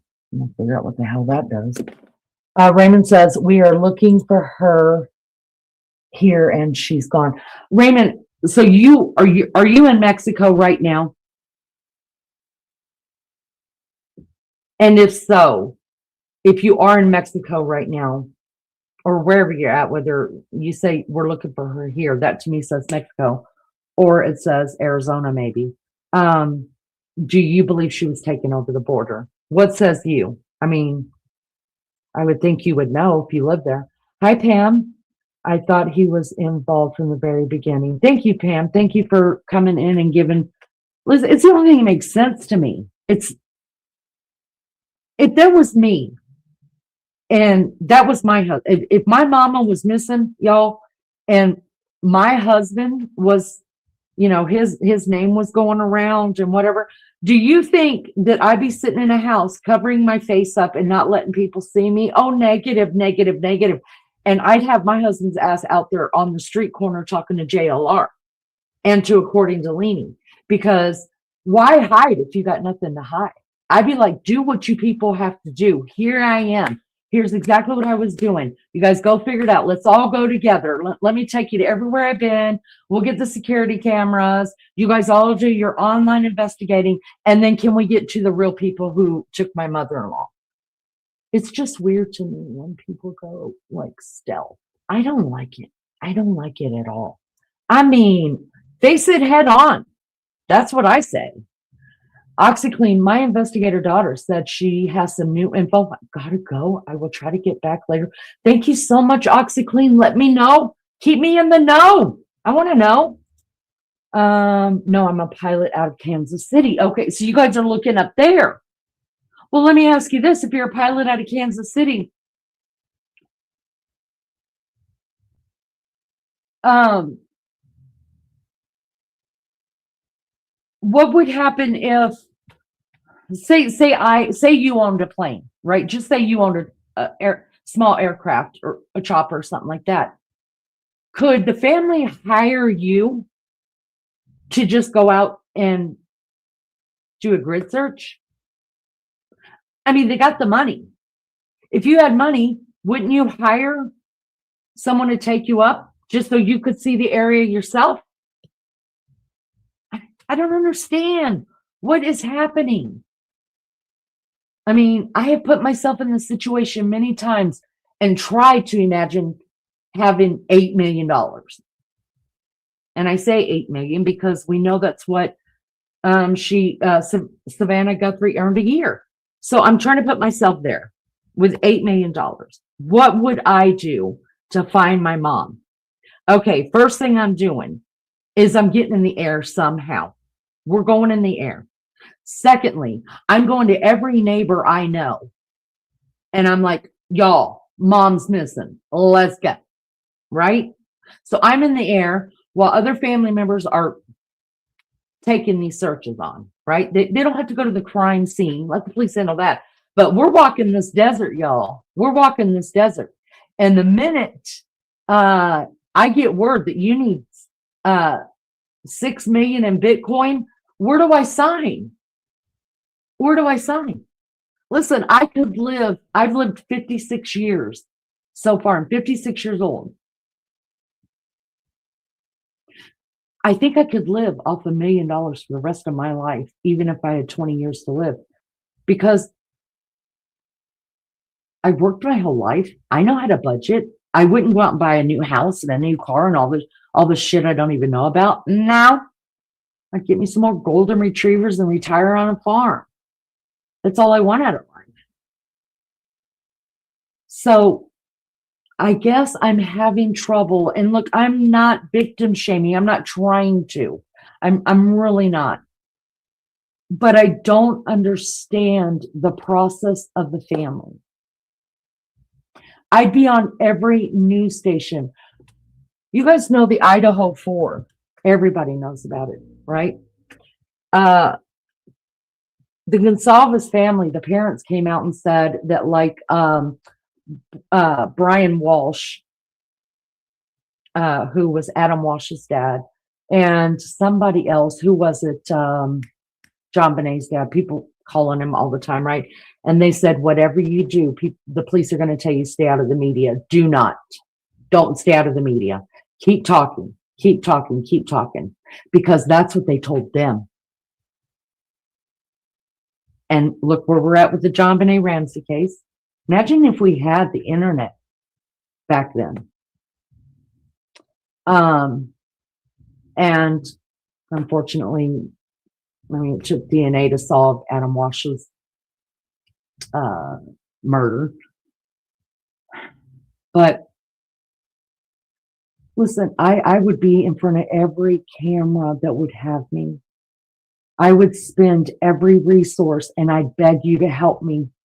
I beg you, if I ran out of money, I'd be like, please, either loan me some money or put me to work, or I'm going to have to steal it from you because I got to find my mom. I know it cost a lot of money, Francis. Thank you so much for being here to get into the air. But how long has Savannah Guthrie worked for the Today Show? She made $8 million a year. How the hell do you go through that much money in a lifetime? I don't know. But then not only does she have money, her husband has money too, y'all. Liz and Maggie were talking about that on their stream, about how much money, what he does for a living, and brings in his own money as well. Listen, that ain't nothing to them. 6 million in Bitcoin, that's nothing to them. They probably own an aircraft. Hell, call what's his name?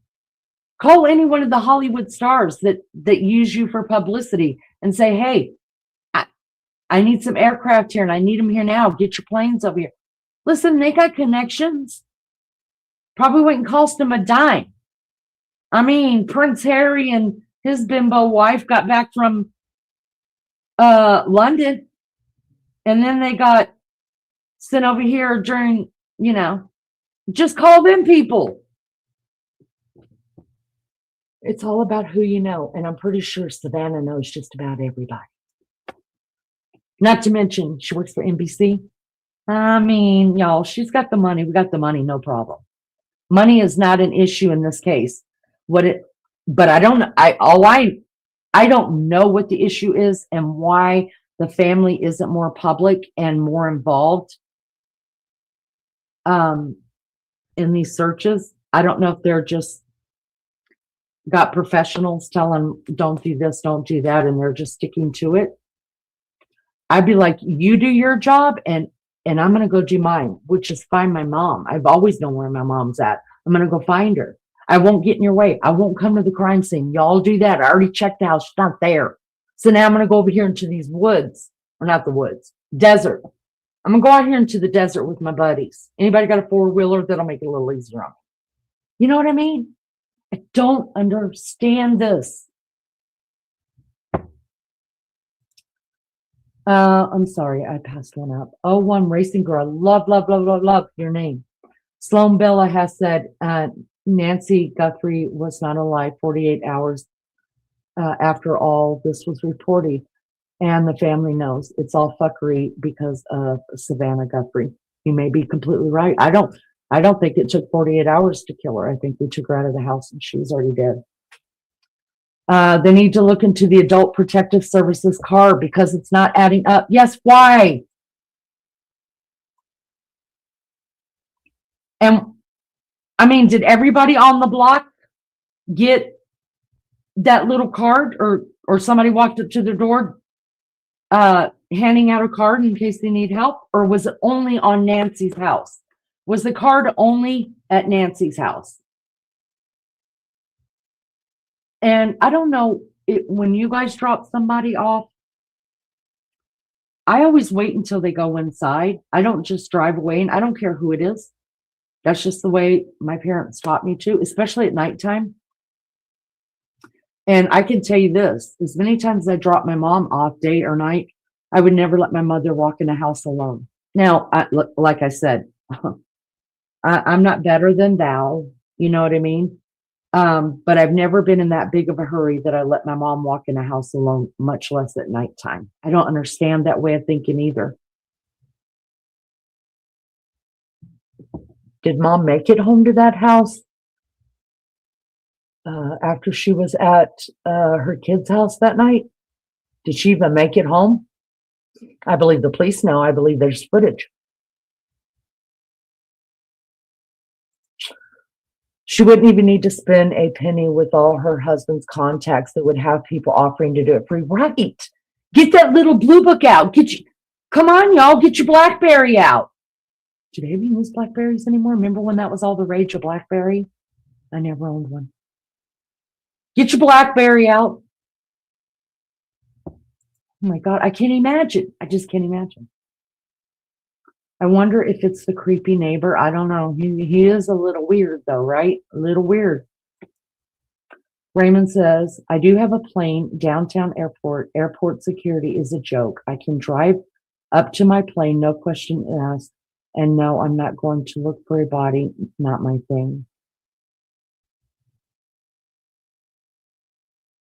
Well, I mean, if I knew how to fly a plane and I wasn't scared to fly a plane, that's my jam. I'd be looking for bodies all day long. I love it. I'd be like, I'm your girl. Let me go in. Let me go in. Give me the camera.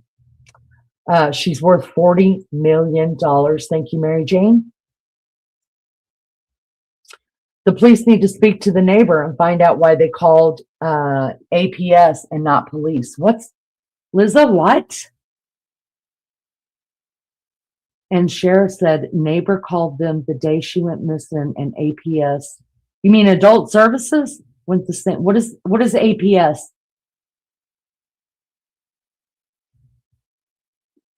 Cooey Lulu. Good morning and night. It's bloody hot there. Oh, I can't wait for spring to come now, y'all. That's why it's all smoke and mirrors. Why are you so surprised? They all know it's murder.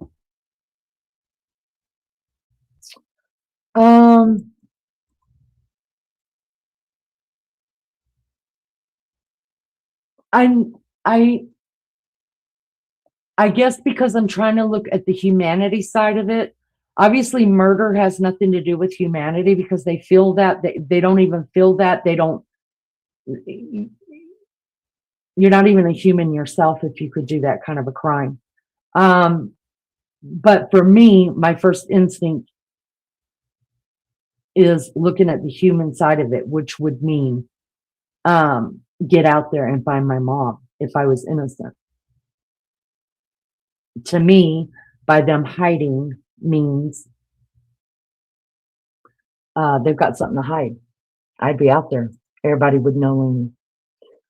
Aaron Brockovich, that was a great movie. Am I in the right chat? I think so. I see all your chats. Right. Always walked mom in and stayed a bit. Right. You have to. You never know. You never know. Hey, Sandra. Good to see you. Thank you for coming in. Lulu says, I remember Shannon Walt's friend dropping her for the last time. She stopped and waited till she got inside. So sad the danger was inside and not out. Right. Sandra says, who took her home that night? Well, first they told us it was the son-in-law, tomato, Tabasco, hot sauce dude, her son-in-law. And then they walked that back and said a family member. Adult Protective Services.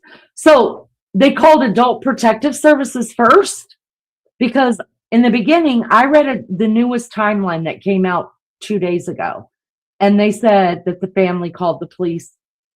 I think the timeline shows within like 4 minutes of being in the house that the police were called. Hi, Violet. Good to see you again, honey. Thank you for covering this. I can't stop thinking about this, and your lives are the only lives that actually make sense to me. Gosh, that's so nice for you to say. Thank you. I don't know if you work or if you've been able to catch my co-host. I got a co-host. So if you guys ever come on here, do you hear these really funny sounding women? They're both from England. Maggie is my co-host. She is from Liverpool, England. I've been told that she sounds, and she's been told she sounds a lot like she's Irish. And then she has a co-host, which is the co-host now, and that is Lizzo. She is from Yorkshire, or Yorkshire, as I would say, England as well. And they run a live, well, they've been doing it for over a week now together. So there is a playlist, you guys. If you've missed any, I can tell you how to tell mine from theirs apart. The ones that I do, mine are just generic thumbnails with writing on them because I don't know what the hell to do. I don't know how to make them. The pretty thumbnails, those are the ones that Maggie and Lizzo have. Those are their lives that they've been doing. They go on, I think, 7 to 11. Am I right, Liz? 7 to 11 England time, which would be Eastern time. It would be 2 o'clock in the States. John says, have a fantastic Niner day. Off to work. Be back later. We love you, John. Thank you for coming in. See you in a couple of hours on Lizzo and Maggie's. I'll be in the bush. Hi, Diamond. They could have got the wrong house. Guy next door to her was renting for the gem show. Yeah, I remember there was something in town. Yes, you're right. JLR and other filmed him loading boxes and boxes of most likely gems worth a fortune. The gem show was international. Yes, you're right. I remember in the beginning we talked about that. Leanie, me too. I am so ready to be outside again in my little gazebo with curtains and water fountains and flowers and vegetables. Yeah, I'm just ready to have my back porch clean and my hot tub turned on. Lizzo said the sheriff tried to make out that the card was left there the day she went missing. But a neighbor said the card was there 2 days before. Nuh-uh. You know, that's bullshit, Lizzo, because we know the minute the sheriff took down the tape, they watched them drive away, and Brian Enton walked straight up to that door. And that card was there. That's how we got the pictures. So when did they come? During the crime? Before the family ever came to check on her? I tend to believe the neighbors more than I would the sheriff at this point. Sheriff, I don't know. No, I think they need to look more at her daughter and son-in-law. He is a teacher. She makes jewelry. No way they afford that house on the income. This is about the money. That's right. Because, I found the house with Lizzo's help. She got me some addresses. They're renting the house. They are renting the house. I don't think they're staying there right now. I don't know. Savannah's probably got them hooked up in this really nice place. But anyways, they're renting that house, and on the thing it tells you who owns it and stuff like that, and then about how much you could rent it out for. So I don't remember how much it was, but it's a pretty penny. You might as well own a house. Not that it's unusual, but supposedly the son-in-law dropped off, not the daughter. Don't know. Well, so here's what I think happened. I absolutely think the son-in-law dropped her off, but I think the daughter is the one that called the police, but she wasn't alone. Do you know what I'm saying? Like they say family went over and called, they got a call from the family. That tells me more than one person were at the home. I would think. Could be wrong. You enjoy my, oh man, well, I have one and Maggie has one. Lizzo's the co-host. They're good people, and I'm so grateful for them just taking on a second shift, because I mean, I think it's important at this point to keep going with it. I took the day off yesterday. I had to rest my voice, and I needed a mental break from life. And so I thought last night, I was like, damn, those women probably need a mental break. So we'll see what's going on this weekend, and maybe I can talk them into taking a day off. European Parliament just said trans women are women. Thanks, Zed. Appreciate it. We're not talking about that right now, though. Lizzo said, yeah, between 7 and 8. People can, your time. Okay, yeah. Yeah, so they go anywhere between 7 and 8 to 11 and 12 midnight. They tried to get off at 11 last night, but the chat just kept coming and they kept talking. And then they sang. You guys, if you missed yesterday, it was so damn funny. I was giggling my butt off at them girls singing. Aren't they good value, Sheila's? Aren't they good value, Sheila's? Diamond says they found out the guy next door to her was definitely involved in the gym show. He would be a more likely target. Then why wasn't he? I think it's targeted. I absolutely 100% think it was targeted. I'm glad the sheriff finally caught on. They're fun. I love their accents. Good. They're good people. You're much better people than I'll ever be. That popped in my head with the mention of England. Sorry, no problem. No problem at all. Glad you're here. USA Today and Inside Edition made awful hit pieces. Really? Not on. Y'all don't be mean to JLR. We love him around here. He's one of my favorite people to make fun of, but I love me some JLR. Double tap your screen, guys. Just double tap it. Pop up. Just do that. Pop up. And if you don't want to do that, hit the thumbs up, thumbs down. Just do something that shows the algorithm that you were participating with the channel. And man, I'm so grateful. I really am grateful. They read right. It makes no sense why the neighbor phoned adult services to tell them she was missing. How would the neighbor know? Oh, that's so good. How would he know? Oh, I think she's saying that. I think Diamond, I get what Diamond is saying now that you said that.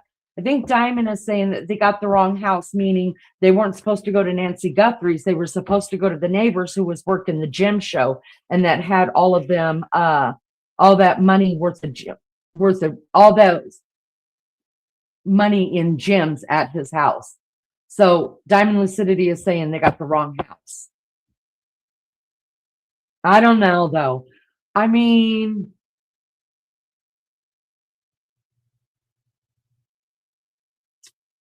I don't know. I don't know what to think. That's the first I've ever heard of that.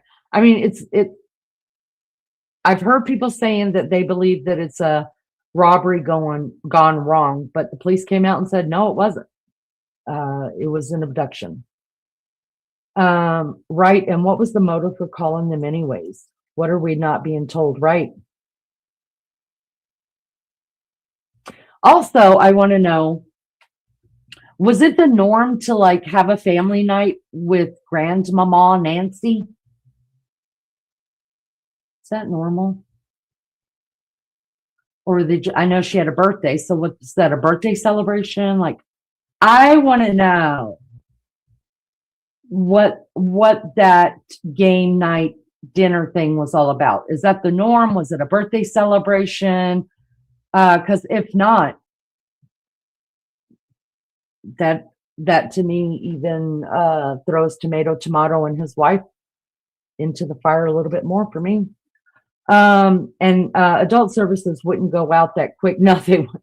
No. No, they wouldn't.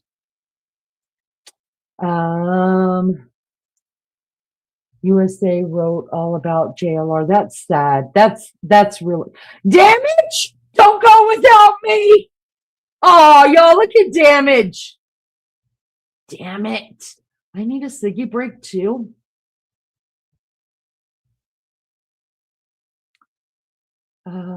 Who is JLR? That's Jonathan Lee Riches. He's the guy. I'm going to pull him up, guys, while I run to grab me a Siggy with Damage and get me some more coffee.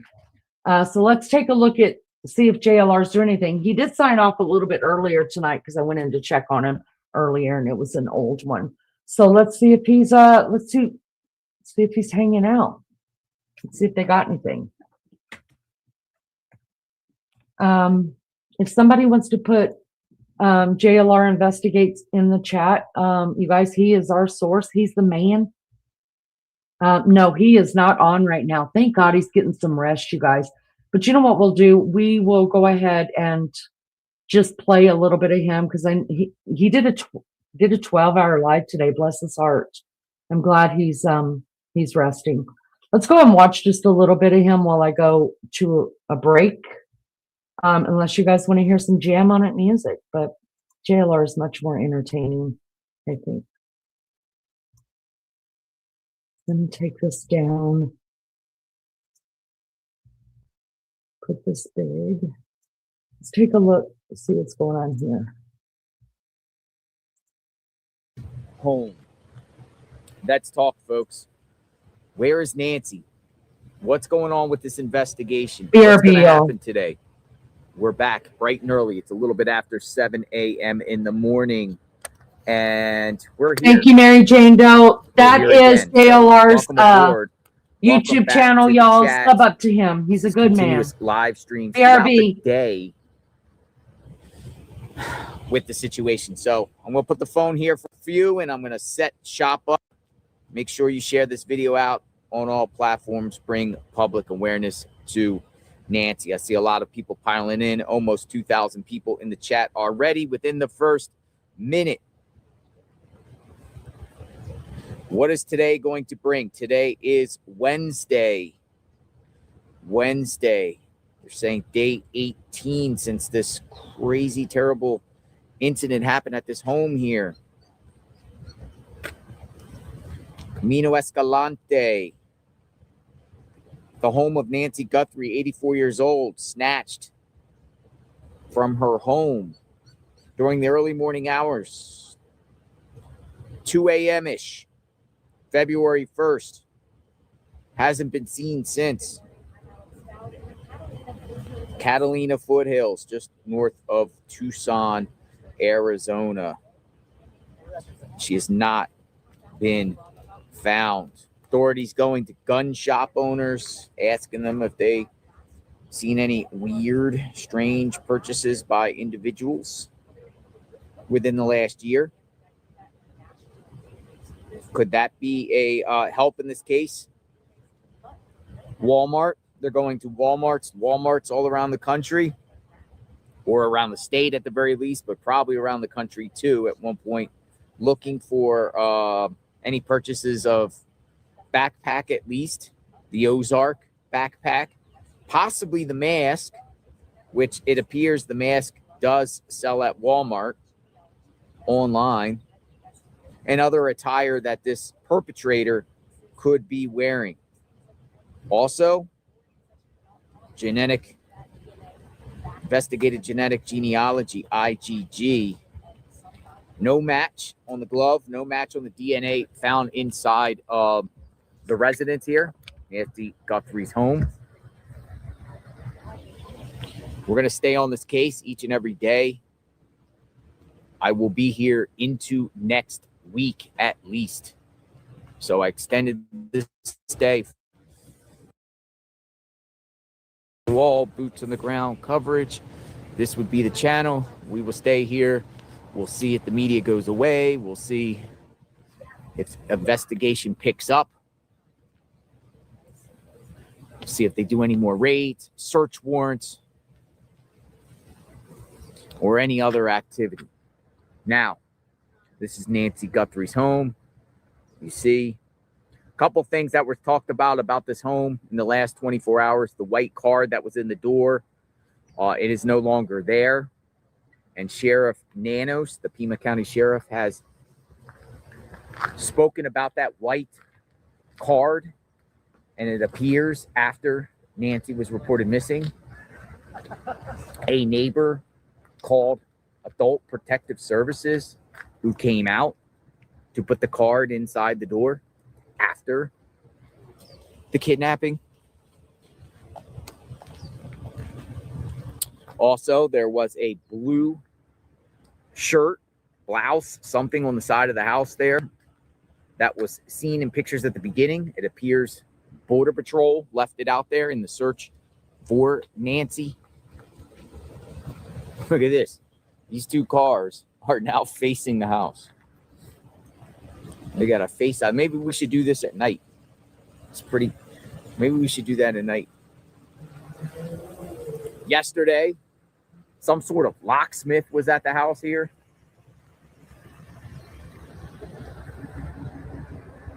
I don't know. Fiddling through the safe, fiddling through the locks, the vaults. We heard it. We heard the guy go in, but when he was coming out, he said, I got it. I got it. I don't know what that is. There was another vehicle here, a white SUV. We don't know who that mystery person was or what that person was doing at the home. The locksmith came in, left pretty quickly, but the other vehicle stayed an extended period of time and eventually left. Growing memorial out here. Oh, a new sign. We did not see the sign before. It's never too late to do the right thing. God is watching.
Do y'all know this is this?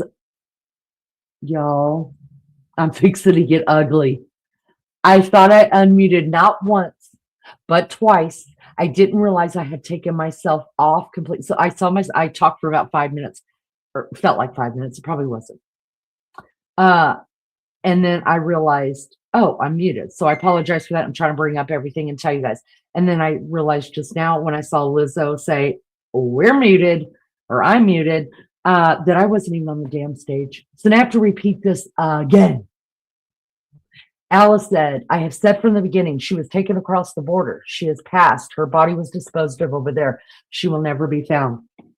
What I was saying about that for the third time, let me say again, that I believe the same thing. And a lot of people say I'm very mean for saying that, and that's rude and blah, blah, blah. I don't have hope.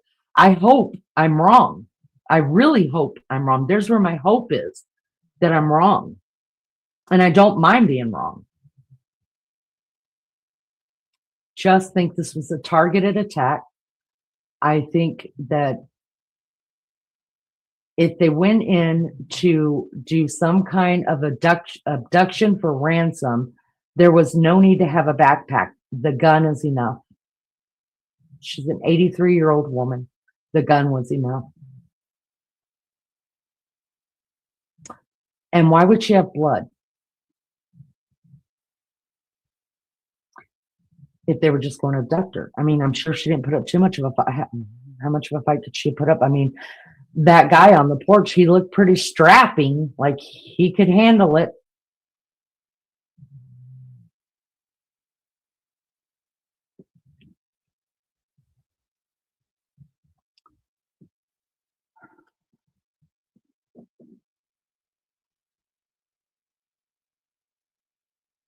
What says you guys?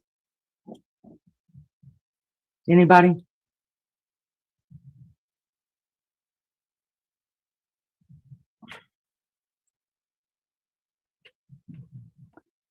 Let me tell you guys something.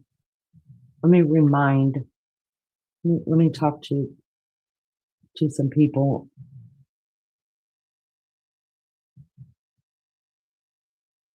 I care about everybody. And I always give people a chance. You guys know that.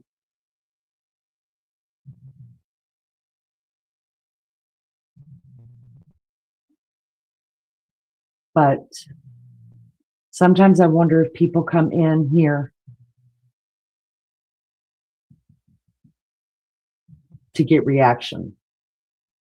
I've already watched a couple troll names come through. I realized they were troll names because of what their name was, and it was directed towards me. And I didn't act like I'm just keep going with it. I don't do drama here. That's the only thing I don't do here. We can talk about anything as long as we can have an adult conversation. We can talk about anything.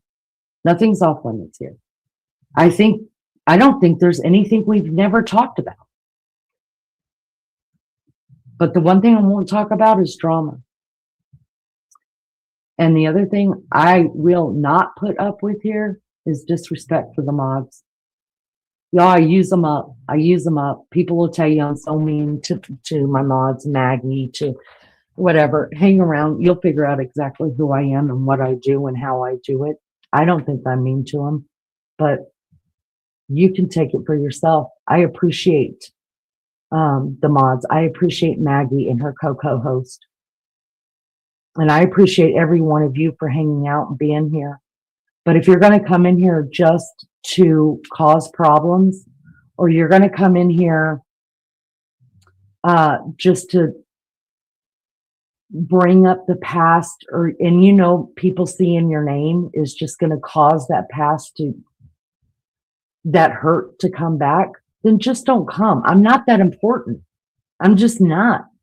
There's other channels that will sit there and talk shit about you all, talk shit about me, talk shit about the mods, talk shit about all of you all day long. They would love nothing more than to talk shit. So go do it over there. Stage right. We're not doing it here.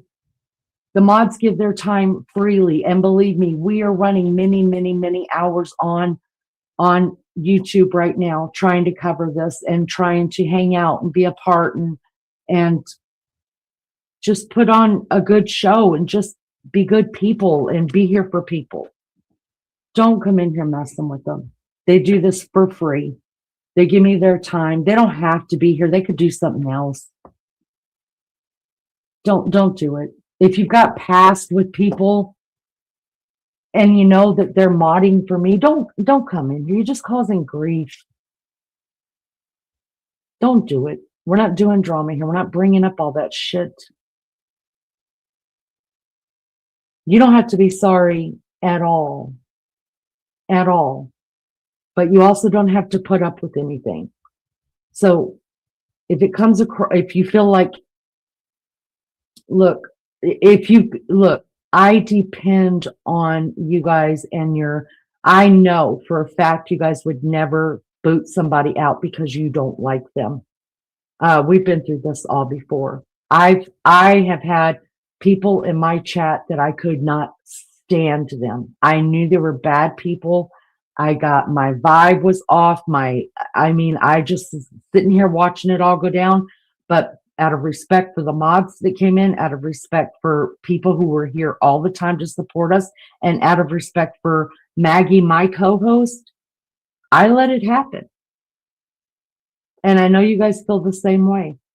But if whoever comes in here, if they're going to unsub me, numbers are not important to me.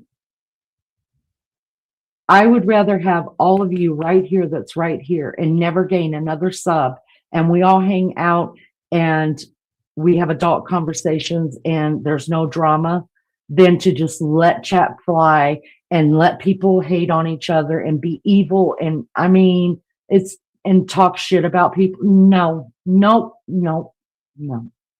doing it. And I don't want you to do it either.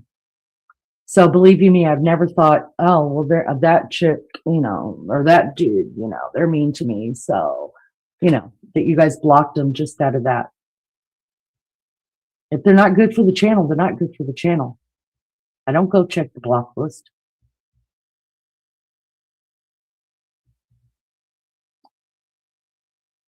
So we're going to let that fly. Just please remember, don't. Listen, if you didn't like none of us before, you're probably not going to like us now. So just don't hang out. There's other channels. Go on. We're going to be good right here. All right, let's keep going. Kitty Cat, hello. Good to see ya. I think it was a ransom attempt and she passed. Wow. All right.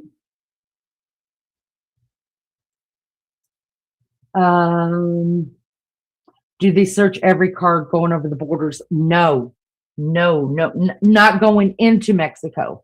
Coming out of Mexico, like back into the United States, we're pretty damn good at it. But going over to Mexico, no, they just want your money.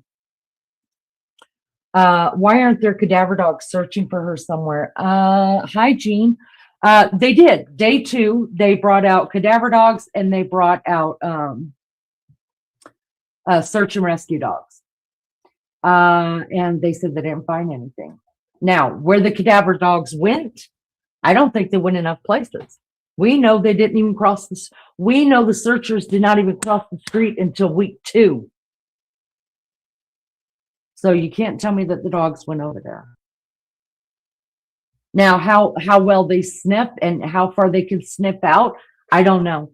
And so I can't say. I don't know. I'd be curious as to, so if she, let's just say she was alive when she left. Did they pick up her scent at the door or inside the house, carried out to the door, and then wherever she was put in a car, and that's where they lost her scent? We don't know. We don't know. Darlene, you cracked me up. If Ernie didn't get arrested, he'd solve it, y'all. Tomorrow he's going back to he's going Ernie. Poor Ernie. He don't even know me and hear him speaking his name, but it's funny. Oh gee, she can Oh, I'm sorry. So she really may have been in the car or boot. That's right. That's an awful thought. Poor family. That's right. That's right. That's why, look, we can't send choppers over the border without getting permission. I understand that. I get that.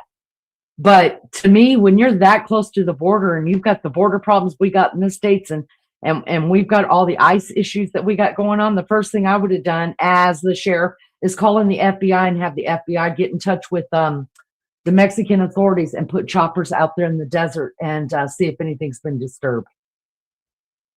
I just don't see anybody driving 5 hours with a dead body in their car. Can't see it right now.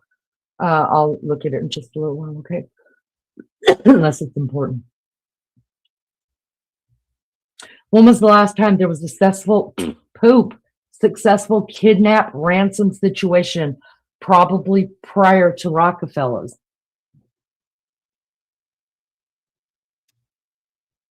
I don't know. Anybody know? Wait a minute. Wasn't there, I was a kid. What was the name of Hearst? Was Patty Hearst a ransom situation? Anybody remember that? I just remember being a little kid, my parents watching it on TV. I was sitting on the floor and I had to turn the channel. They made me turn the channel because I was the remote control. Y'all hit that like. It's only from TV, but do the FBI cops tell families not to pay ransom? No. So they can advise. They can advise you what they think you should do. Go ahead and pay it or not pay it. But it is solely up to the family members whether they're going to. So if the FBI or cops said, hey, I wouldn't pay it, we think it's fake, blah, blah, blah. If she said, no, we're going to pay it, and I'd rather lose it and be wrong than to not have done it and be wrong.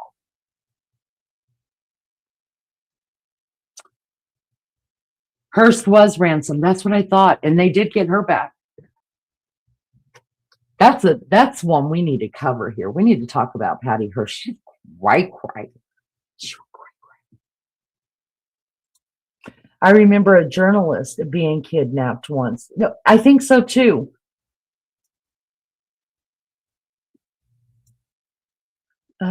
Pepper and nutmeg.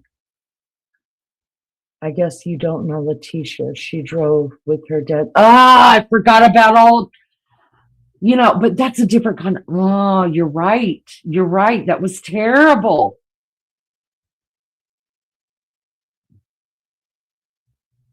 See, that's why we need each other, because I guess I'm just putting my mind into, like right now when I said that, into what I believe these killers to be, because I believe they're killers to be. And I don't think that it's anything professional, anything cartel, anything like that. I just think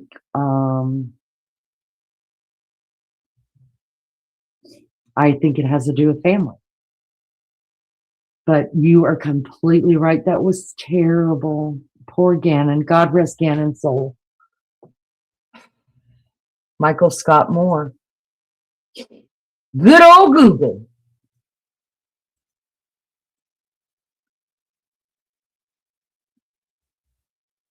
That was a sad case. Sad case. Damage said they never received a ransom money and she joined the movement, Stockholm Syndrome. You're right. I didn't remember if they received ransom money or not, and that's how they got her back. And then they got her to a hospital. I can't remember how it ended, but I know that she came back.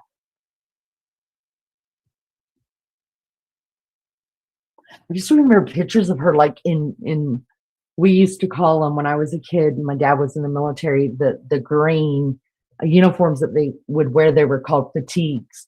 And I remember her wearing fatigues and holding up like semi-automatic. Speaking of the gun, y'all, I got to bring this up. I was like, should I bring it up? People probably hate me for this, but if you hate me, you hate me. But we got to watch it. We just got to, because this is so telling. We're going to watch my favorite person. If you happen to slip out because you either hate her, well, My favorite person is Maggie, but Maggie doesn't. Me and Maggie and Lizzo and all my posse, we are taking over the Nancy Grace show eventually. Nancy Grace is going to love us, and she's our favorite. We love her. We make fun of her. We want to be her. Anyways, I watched Nancy Grace tonight, and that's what I was really going to show until I got in, and then I remembered other stuff that I wanted. See, that's what I'm talking about. There's never ending stuff to talk about on here. And I love it. So I'm going to bring this up because it's good stuff. And it talks about the pew pew, and it talks about a little bit of everything. It talks about a little bit of everything. And if you don't love that, I don't know what to tell you, but and I like it because she also has professionals, that do this every day and see this every day. And so for those of you that don't want to hang out for our Nancy, my girlfriend right here, I understand. Thank you so much for being here. The ones that want to hang out, I appreciate you wanting to hang out. I am going to have to stop it. I know people don't like to watch that happen, but I have to stop it or else I'm going to lose my channel. No matter how many copyright things I put up to say that, I'm using it for fair use, I will still get struck. So I don't want to lose my channel. I'm trying to play by the rules. Sometimes I don't, but most time I try to. So that's what we're going to do because this has got a lot of good info in it, and I think we need to listen to it. All right. Thank you, everybody, for being here. Will you do me a favor? Hit the thumbs up, the thumbs down. Really doesn't matter to me. I just appreciate you being here, and it lets the algorithm know, hey, I was hanging out over it according to Leanie. All right, let's listen to some old Nancy. Y'all love this girl. I'm gonna tell you right now, we love us some Nancy around here. Y'all get on our level. Watch your ears, guys. I cannot control your volume. All right, I'll try to turn it down. No, I'm gonna leave it. You guys turn yours down and then gradually turn it up so she doesn't blurt out your ears. All right, here we go. Day 18. This as another threatening, much more threatening ransom note is received. And we learn, contrary to what the search has extended into Mexico. Good evening. I'm Nancy Grace. This is Crime Stories. I want to thank you for being with us.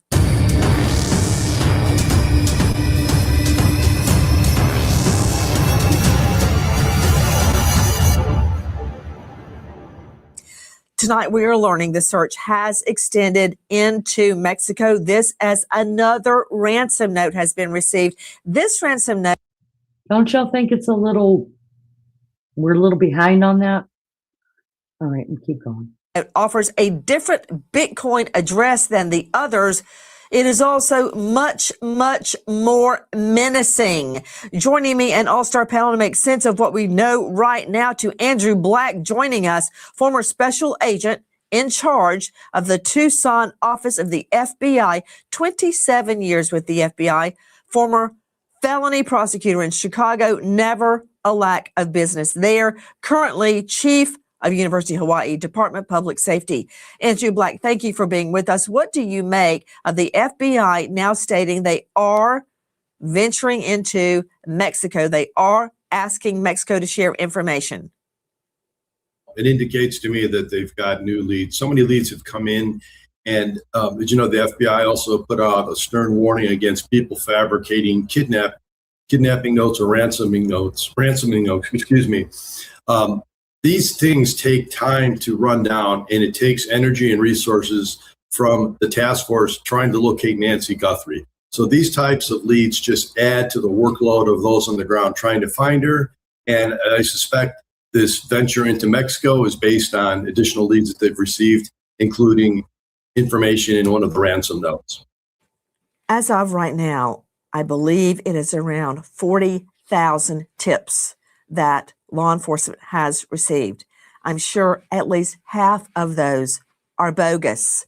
If you want to see what type of tips are coming in, just go online. Take a look at Twitter at and take a look at all of the zany theories. Now, on the other hand, some pretty good ideas are surfacing as well.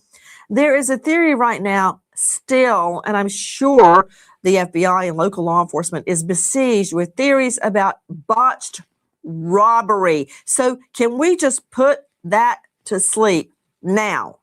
As in euthanasia, that put to sleep? This is not a botched robbery. This Euthanasia, is y'all. burglary gone wrong. Andrew Black, in a nutshell, why do you believe that Nancy Guthrie was not a random victim? No, I'm glad you're emphasizing that, because all the indications and the task force working this case, they believe they're working a targeted victim in Nancy, that based on the MO of the individual, he was suited up from head to toe, concealing his identity. He had a backpack. It looked like it was filled with gear. It does not have any of the earmarkings of a robbery or a crime of opportunity. This looks like it was planned. And we do know there's an abduction.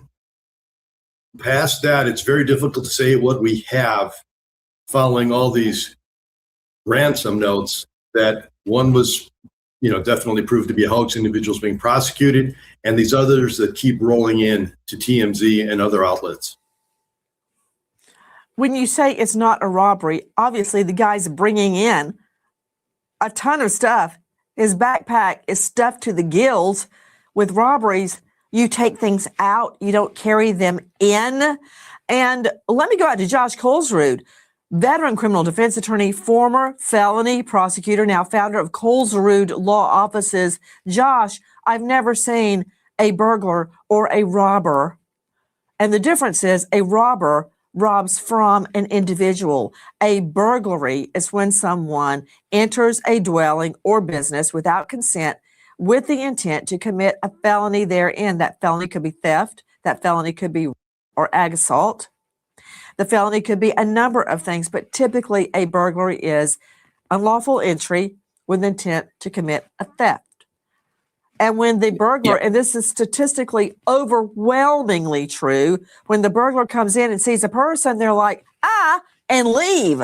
They don't want contact with the victim. They don't want to be identified. They want to come in and steal and leave, or come in and leave. And if they do see a victim, they either hightail it or they kill the victim so they cannot be identified. It's 2 + 2 = 4. Exactly. And Arizona actually distinguishes a burglary of an occupied structure versus a burglary of an unoccupied structure. Now, you can look at the FBI statistics about how infrequent, in fact, there has never been a recorded case where there's been a burglary gone wrong, where the burglary suspects end up kidnapping an elderly woman and keeping her alive. It's a unicorn. It just doesn't happen. And we know that she was alive when she left because the blood trail led to the door and then suddenly just stopped. Like they were putting their hand over her mouth.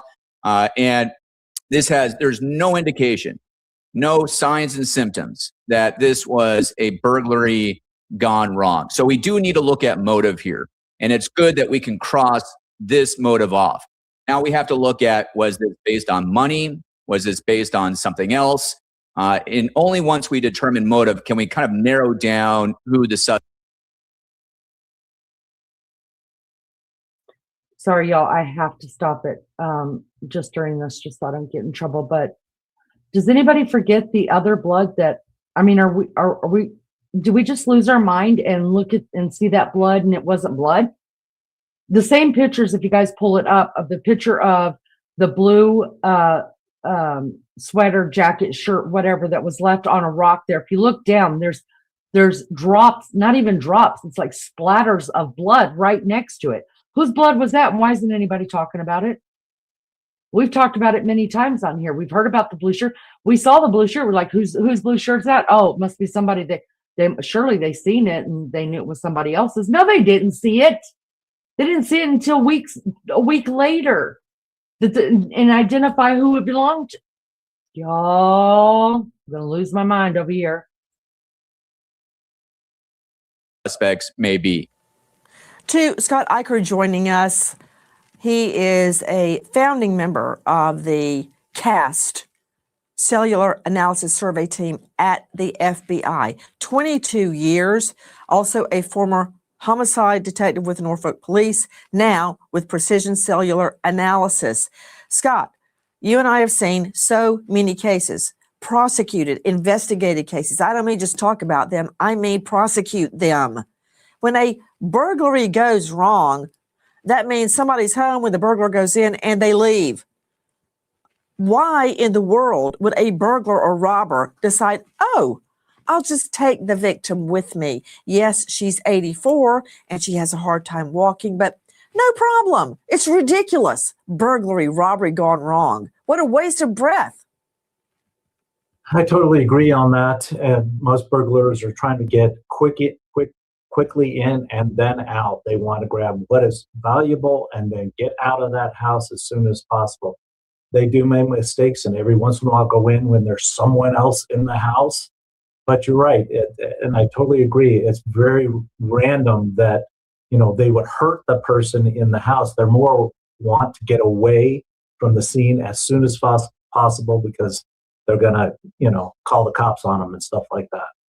We also know when you're looking at this timeline, there was a 2:00 event, as I have mentioned several times, where her heart monitor spikes, or so we have been told. That's around 2 a.m., which makes me wonder if that's the first time she sees the perp. Then 2:12, software detects the person on a camera, 2:28, but by now the door cam has already been disconnected. Let's stop right there and look at the timeline. We covered the timeline first in when I first went live. Here it is on big screen and broken down. As you can see, 9:48, the garage doors open. 9:50, the garage door closes. 1:47 a.m., door camera disconnects. 2:00, pacemaker spikes. Doesn't say it stops, it spikes, meaning her heart rate. So at 2:00, is that when she noticed, oh my God? At 2:12, software detects a person on camera. At 2:28, the pacemaker disconnects from the phone, meaning that and it's not the phone, that's wrong. It is well, who knows? I mean, at first they had us believing it was the phone, the next they had us believing it was an Apple Watch. And so anyways, it connect from her devices, from her cellular, disconnected. Quit reading it. And at 11:56 a.m., the family checks on Nancy.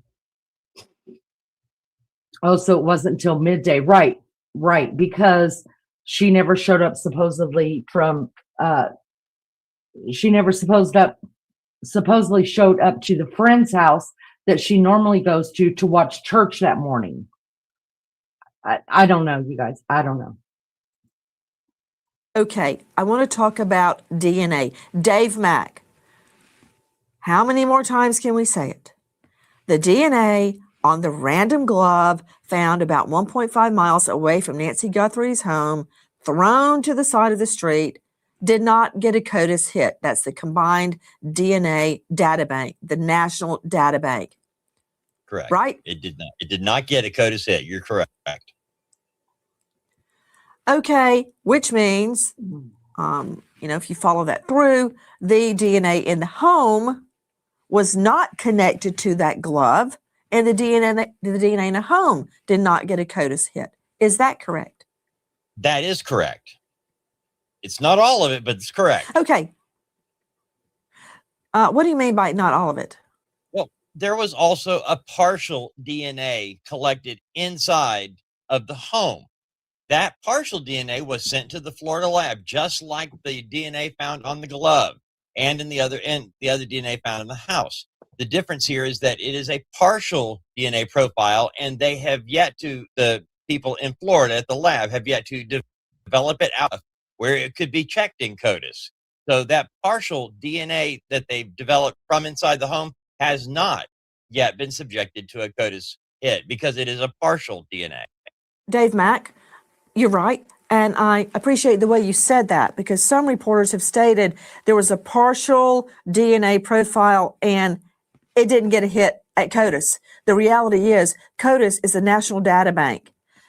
It's very, very strict on what DNA profiles, what DNA it will even accept to enter into the data bank. Unlike the data bank there in Arizona.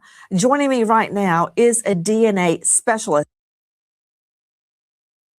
Yeah, I'm telling you this, if you stick around, this live that she's doing, this program that she's doing is really informative. I learned quite a bit about DNA and the pacemaker and stuff like that from just this one. But I wanted to react to this. Erica says, "Hi, Erica. Good to see you. Thank you for coming in. Did you know that Annie in Savannah wrote a book about kidnapping in 2024? It was supposed to be funny, and 3 months ago, Savannah showed Nancy's home inside. I know there was a book written. I know there was supposed to be, I think Maggie and Lizzo actually covered that today on their live on this channel. They're talking about a book that was written by Savannah, in that they talked about being kidnapped by an aunt and they wouldn't know that it was happening, and they would call their mom and their mom would come get them, but they were all, and I think it's freaky. I think it's just freaky. And I'm curious to know if you're in chat. Do you guys feel like reading the book now? I mean, do you feel like, let me go get the book so I can get to know? Because I asked myself that today. I was like, should I go get the book? Should I read the book to get into her brain more, and not the reporter's brain or the personality on TV's brain, but her brain? I don't know. Maybe I think I will. Maybe I think I will. It is Susanna Ryan out of Redlands, California, lab director, forensic DNA analyst at Pure Gold Forensics. She is a forensic DNA consultant at Ryan Forensics, 25 years experience in forensic DNA and serology. Susanna, thank you for being with us. Explain what we are talking about right now, how difficult, the high standard there is to get DNA into the data bank, CODIS, as opposed to the Arizona data bank, which I believe is much more likely to yield a hit.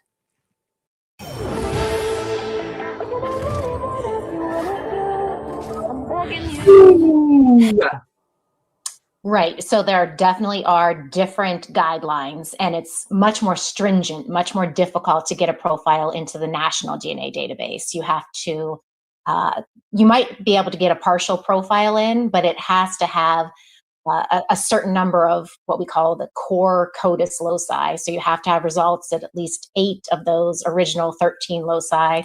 It can't be too much of a mixture. Of core CODIS, what? Yeah, loci or locations. So we used to look at 13. That was our goal for getting a profile into CODIS.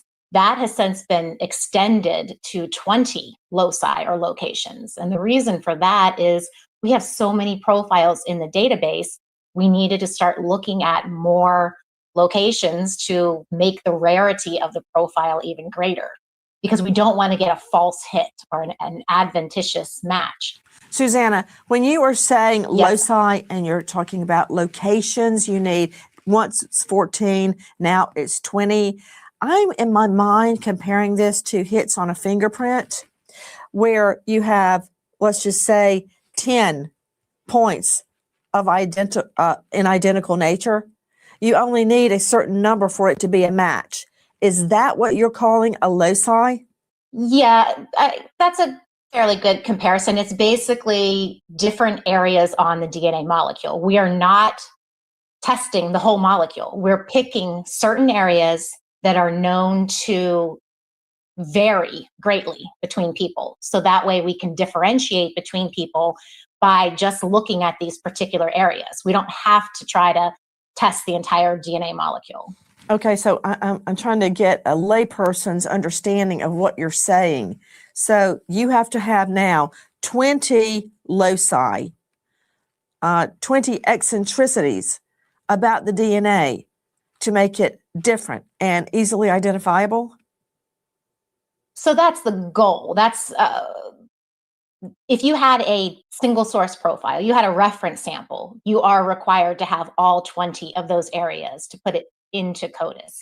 If you're talking about a forensic sample, the requirements are not as strict. You can have less than that, but you still have to have a certain number of locations or, you know, this information.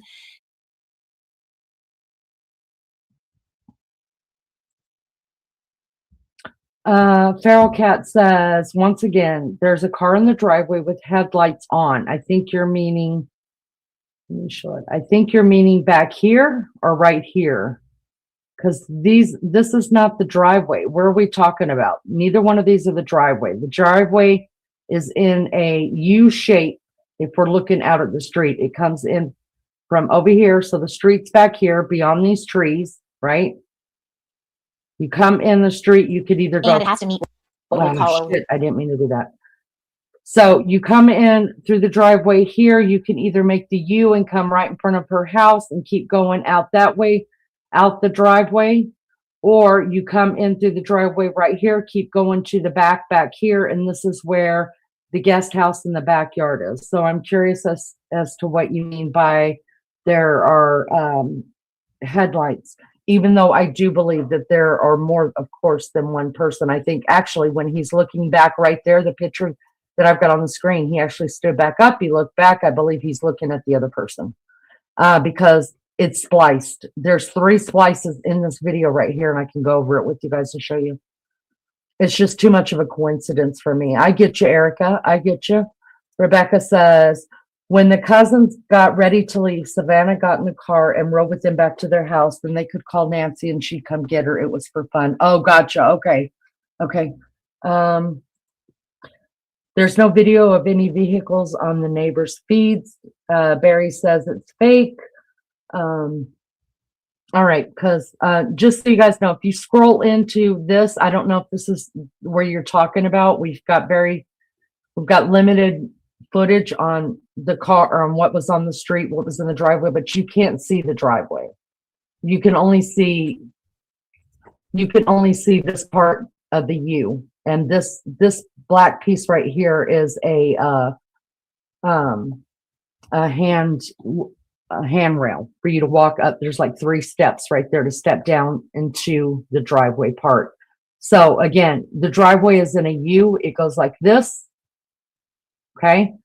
If it goes this way, it's going to drop her off right here in the front. And then you just keep on going out back onto the street, or you bring the driveway in, come around the back of the house. The side of the house right here is the guest house, or you could turn into the garage right there.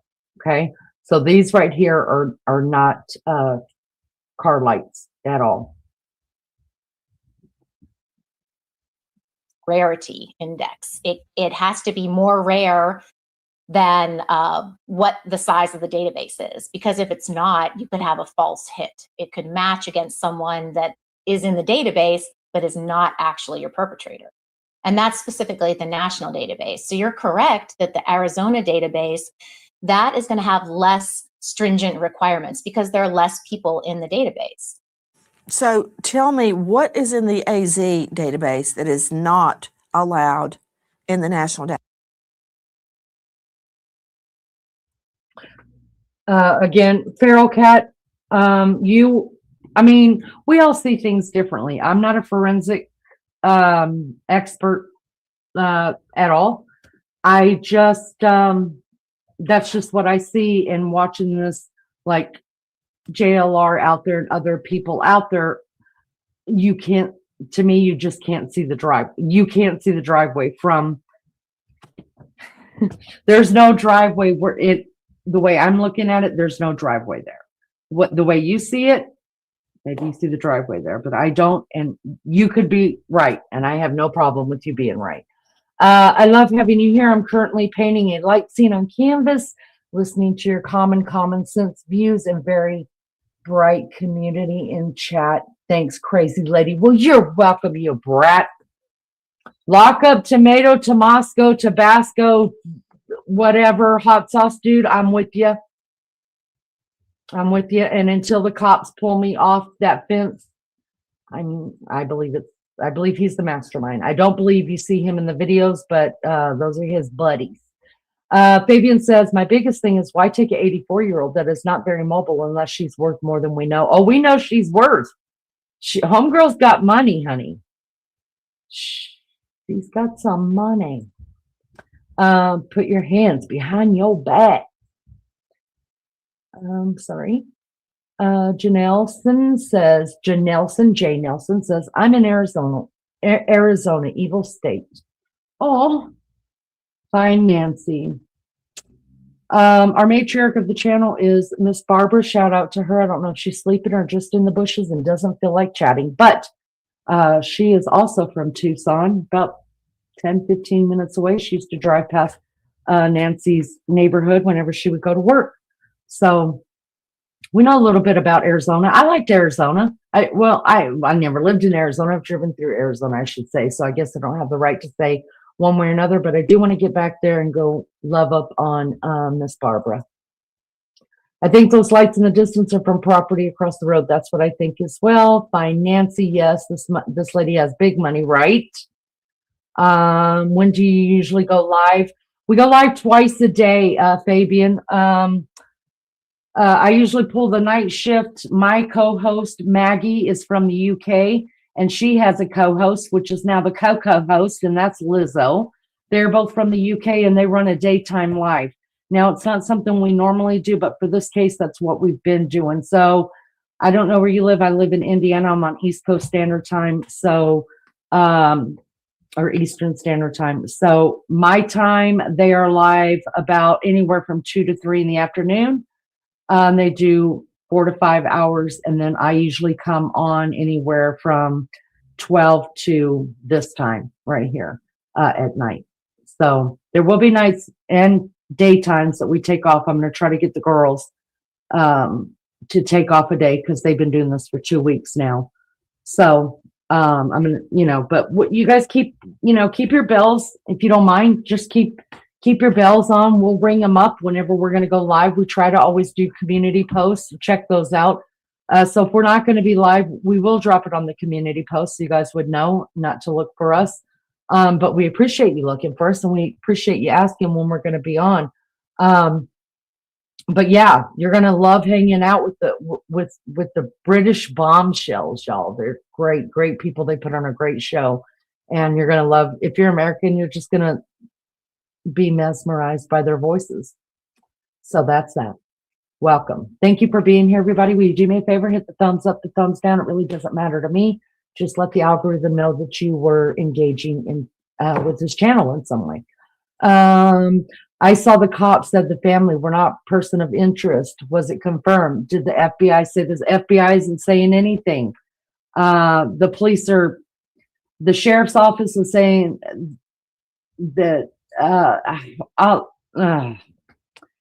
listen, I don't know what to believe. 1 minute they're saying they are, the next minute they're saying they're not, and then the sheriff gets interviewed by Brian Itton, and he said, or by this chick, and she said, so you're saying they're not a person of interest? And then he gets all exasperated, and he's like, well, I'm saying, listen, as far as I'm concerned, nobody is off the list in my list. Nobody.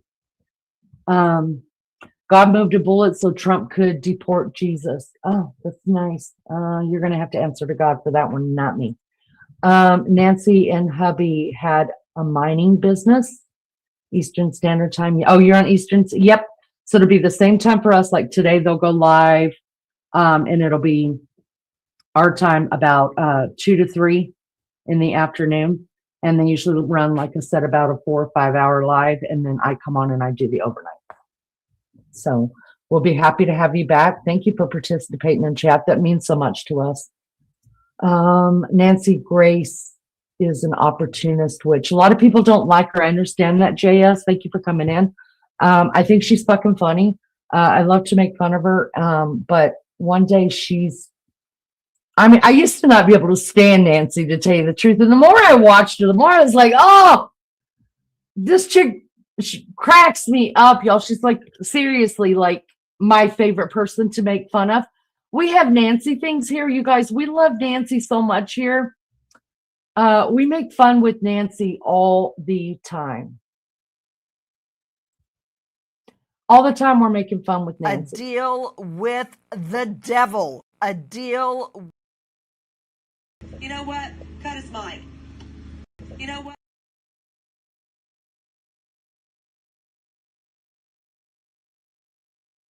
I mean, this shit's just funny, but I don't know. It took me a long time to come around to Nancy, but I understand some people don't like her. No big deal. Some of my good friends that say they love me so much, they hate her. And that's all right. There's so much backtracking. It's mental. Yes. Hard to keep up with what's facts. It is. That's the truth. Thank you so much, Miss Rebecca. We appreciate you so much. Man, that's really awesome. Did they find her mom? No, Rudolph. Sorry. I don't like, you got to laugh at her, right? I mean, she'll drive you fucking crazy. And she used to drive me crazy. Now I'm like, Nancy, mention them twins one more time. See what happens. Mention your twins one more time, Nancy, and I'm coming for you. Did the sniffer get a hit? Nobody has said yes or no. Not that I've seen. I don't know if Lizzo's seen. Lizzo probably, hopefully fell back asleep for a little while because they'll be running a live later.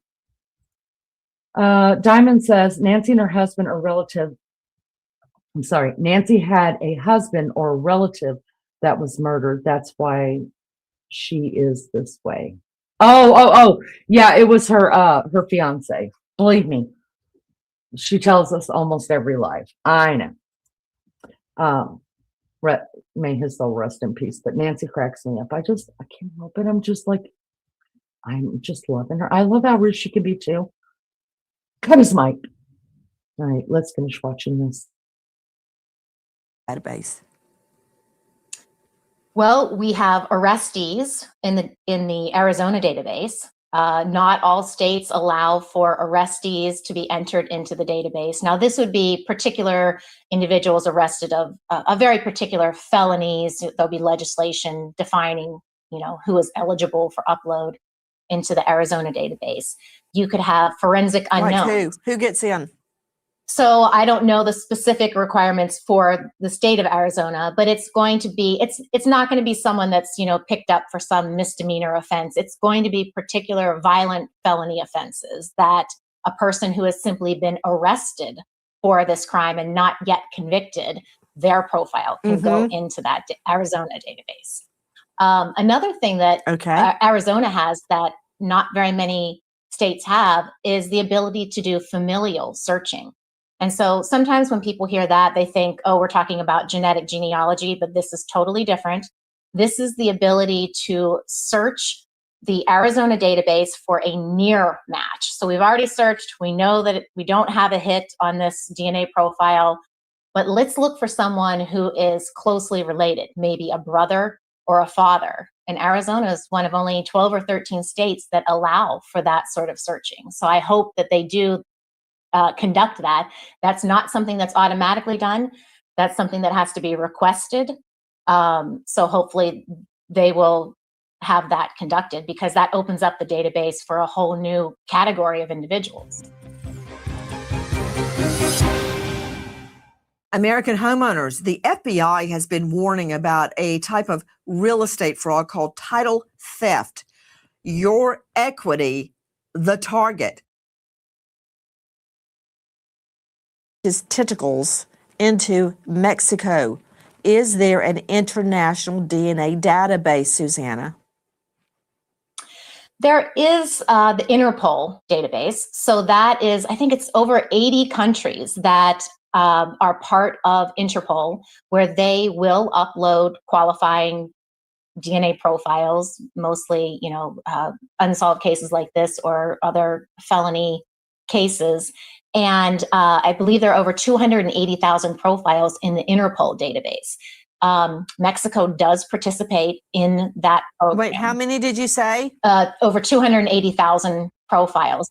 Wow, in the Interpol database, and that includes Mexico. Yes. It does. Now, I will say that Mexico, in general, they do have a DNA database, but it's not on the same level as our CODIS combined DNA index system database. A lot of what they're focusing on in Mexico is identifying missing persons, or if they have unidentified remains. That's a lot more of their focus than the criminal investigative side, and it's not all connected at a national level at this point. Wow. Okay.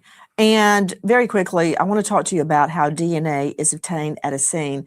For instance, through UV lighting, causing the DNA, well, does it cause the DNA to fluoresce? But when you look at DNA left on a scene, it fluoresces. And you need near dark or complete dark, or you could use goggles that are tinted red, yellow, or orange to block out light.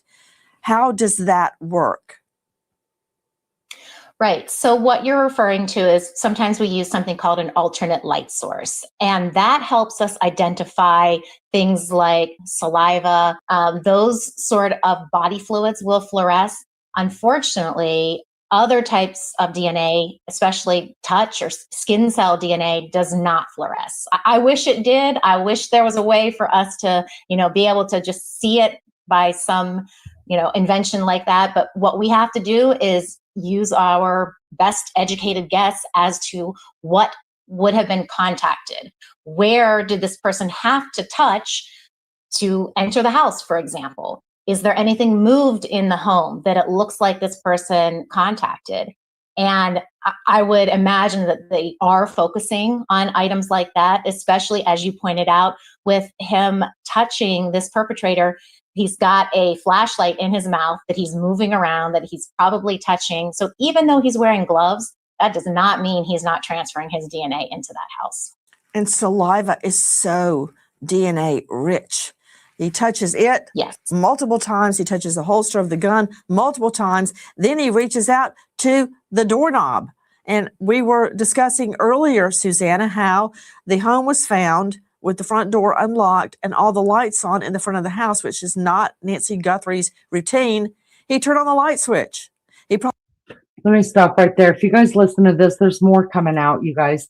If you listen to people like her reporting, I think it's fabulous because, she's been doing this a long time. She's got sources. She also knows how this forensic stuff and courts and police officers and all that work. And first we heard that, the back door was left wide open. She didn't mention that at all. And if it was, then I think she would have mentioned it. She's saying now that the front door was found unlocked.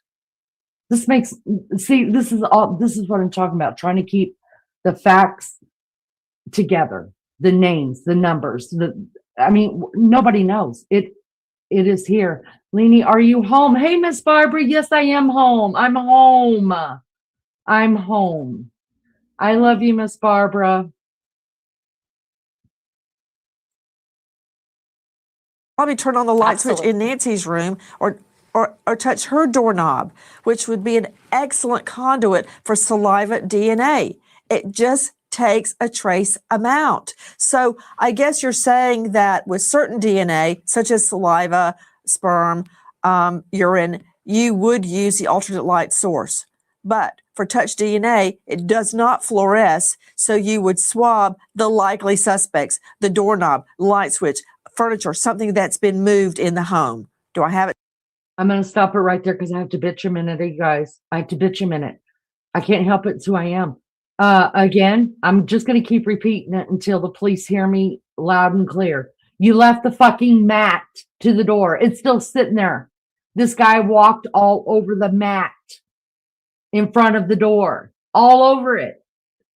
And there could be touch or transferred DNA from his car, from the bottom of his shoes, from his house. Something could be on that mat, and the mat is still right outside the door.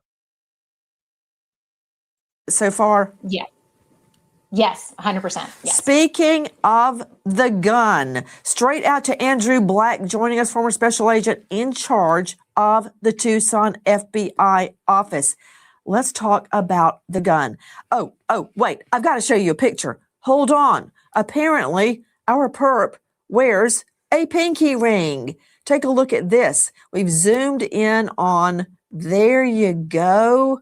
Look at that, Andrew Black. That's his right hand.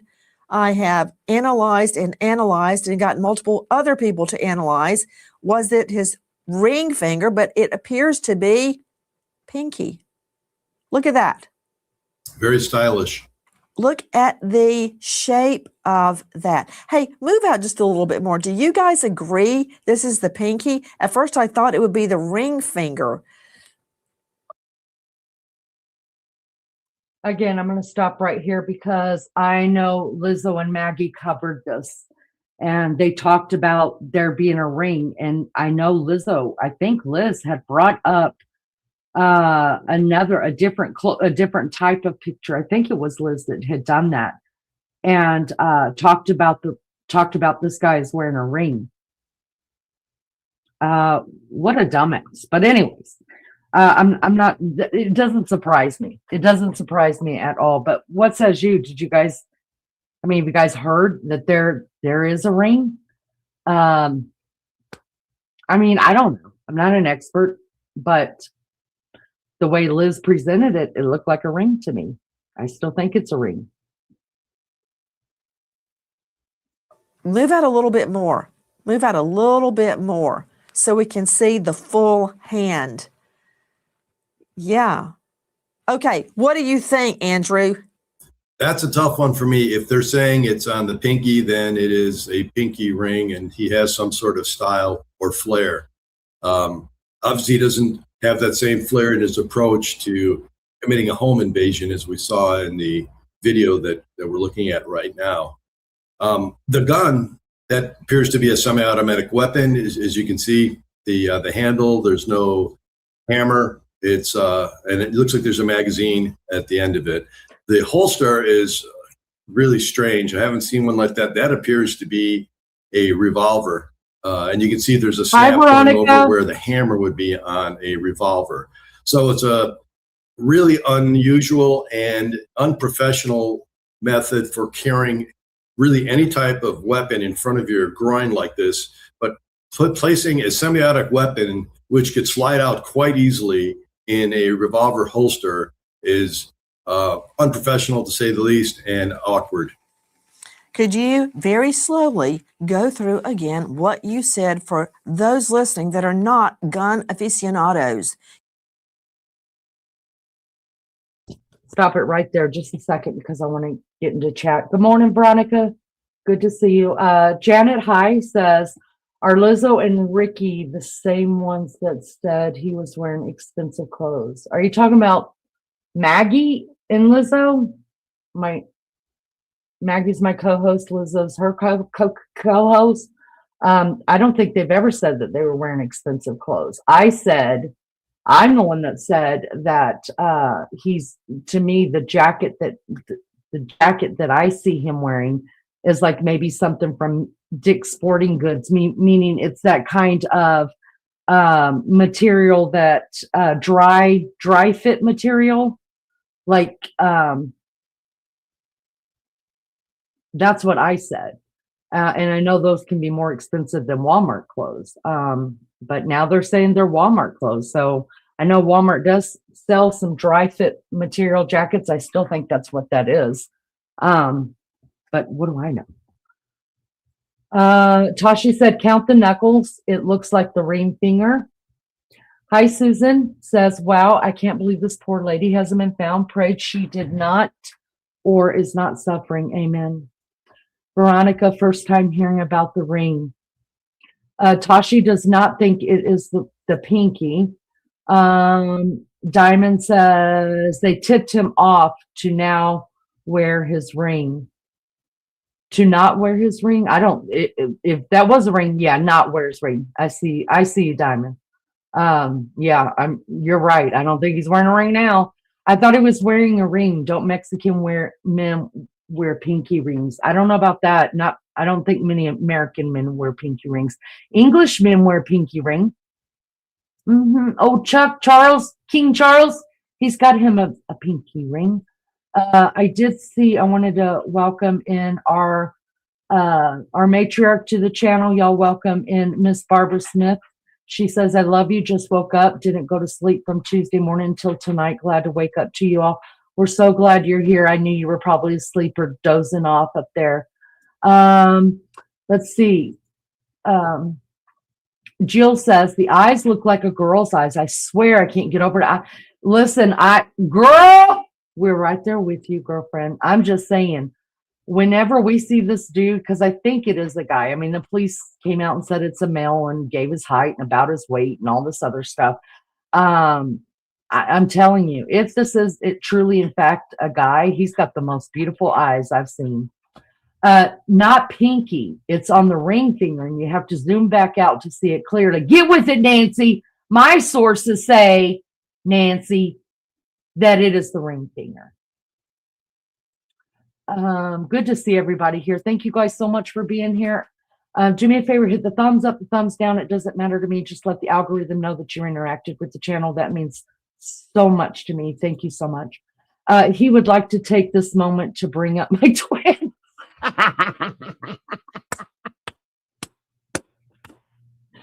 Hal, listen, I'm yelling at Nancy all the time. Don't even act like you're crying about them twins again, Nancy. I cannot handle it. Hi, Karen. Karen says, yes, the eyes look like a woman. I don't know what to think of this. Right. Good to see you again, Jill. Thank you for coming in. We appreciate you guys being here so much. You know you can't glue on a mustache and a beard. Hey, I've seen some women. Y'all don't get me started. Y'all been on YouTube long enough. You know, when you know, you know. Fabian said, syndicates that wear pinky rings. Usually old school organized crime, mob families, elite gangs, or secret networks. Oh, good point. Good point. The rings aren't just jewelry. They're signal, rank, power, and membership. That's correct. You're right. I didn't even think about that. Mary Hyde says, I thought the eyes looked like a woman. When I first saw them, you guys, I was like, oh my God, y'all, that's a woman. And then when we saw the whole body, I was like, but they don't have a woman body. But whoever this is has got beautiful eyes. I'm just going to say that right now. Ellie Pup says, hi, Janet. Phillips means lover of horses. Though I would share that when I saw your thought I would share that when I saw your name. How nice. Charles has a sausage ring. Chuck, I love me some Chuck now, y'all. A lot of men wear those rings, yes. I thought same pretty eyes. I noticed it, man, gorgeous eyes. Look at the legs, the knuckles. He's got girly eyes, guys. He's got girly, you know, they always, I get so jealous of men. Every time I see their beautiful long lashes, I'm like, I hate you. And, you know, and I don't really hate them. And then they just kind of look back and why? And I'm like, we women pay a lot of money to have your kind of eyelashes. I see you, little boy. Hold on. Eyes look like girls, straight on, but not the pick of his side view. Okay. You think he's got woman legs, do you? If he's a guy, he's got great makeup skills. I wear a pinky ring. Go ahead, Damage. Go ahead. These guys are kicking the sheriff and Cash Patel's butt. Yes, they are. Cash and the drunk sheriff are weak. Mark, we're right there with you, honey. Right there. I don't even use his name anymore. He's just sheriff. I don't know. That's all I got to say about that. I hear you, little boy. Hold on. Did they check the phone towers for the night to see who was beeping? Good. If they did, Retha, they sure didn't let us know, did they? They're just hiding a lot from us. That's the truth. Miss Barbara Smith, there was a mugshot of suspect. Yes, eyes were identical. Pimps wear pinky rings. That's what I'm talking about. Pimps.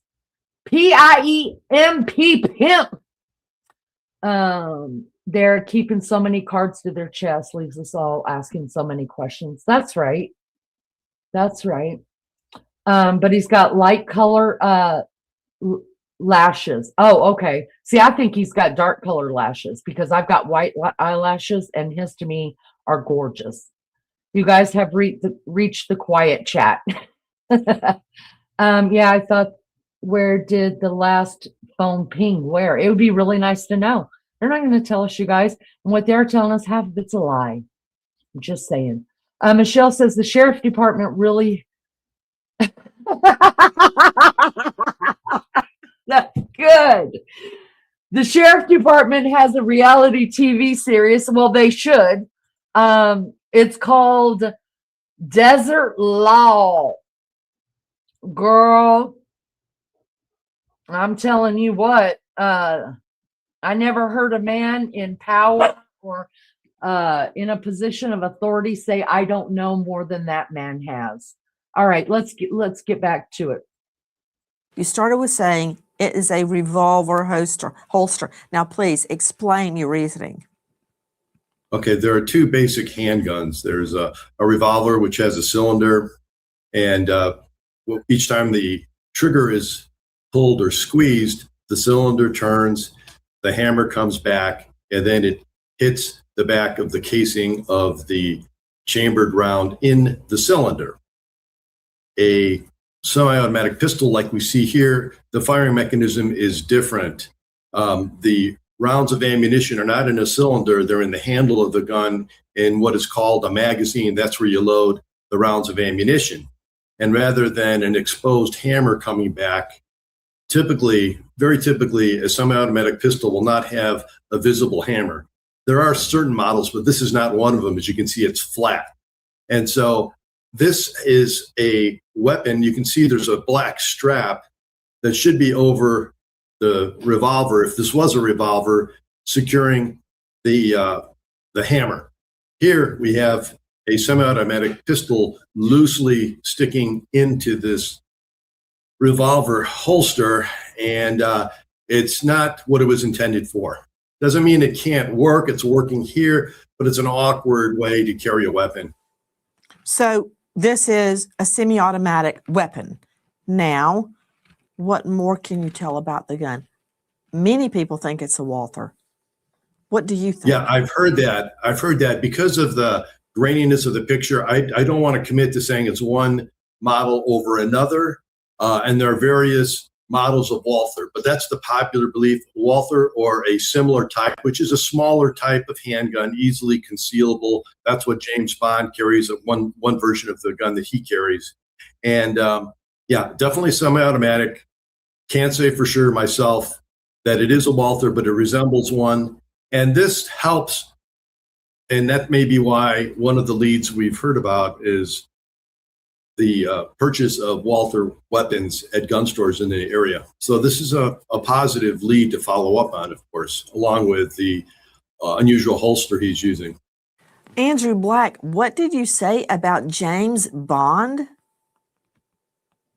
James Bond carried a Walther P. You guys have to stop right there because that made me crack up. First, Miss Barbara said, how about the real dumbasses of the desert? That would be right. The other thing is, did you guys see Nancy's face when he brings up James Bond? This is such a guy thing. I mean, like Nancy's watched, I don't know if she's watched James Bond, but when I first watched this on TV before I brought it to you guys, when he said James Bond, I was like, what the hell? I never watched James Bond. How the hell? What do I care what the hell James Bond's doing? Y'all gotta rewind just a little bit because you always see Nancy's face like, the fuck are we talking? That's the way I am. Hold on.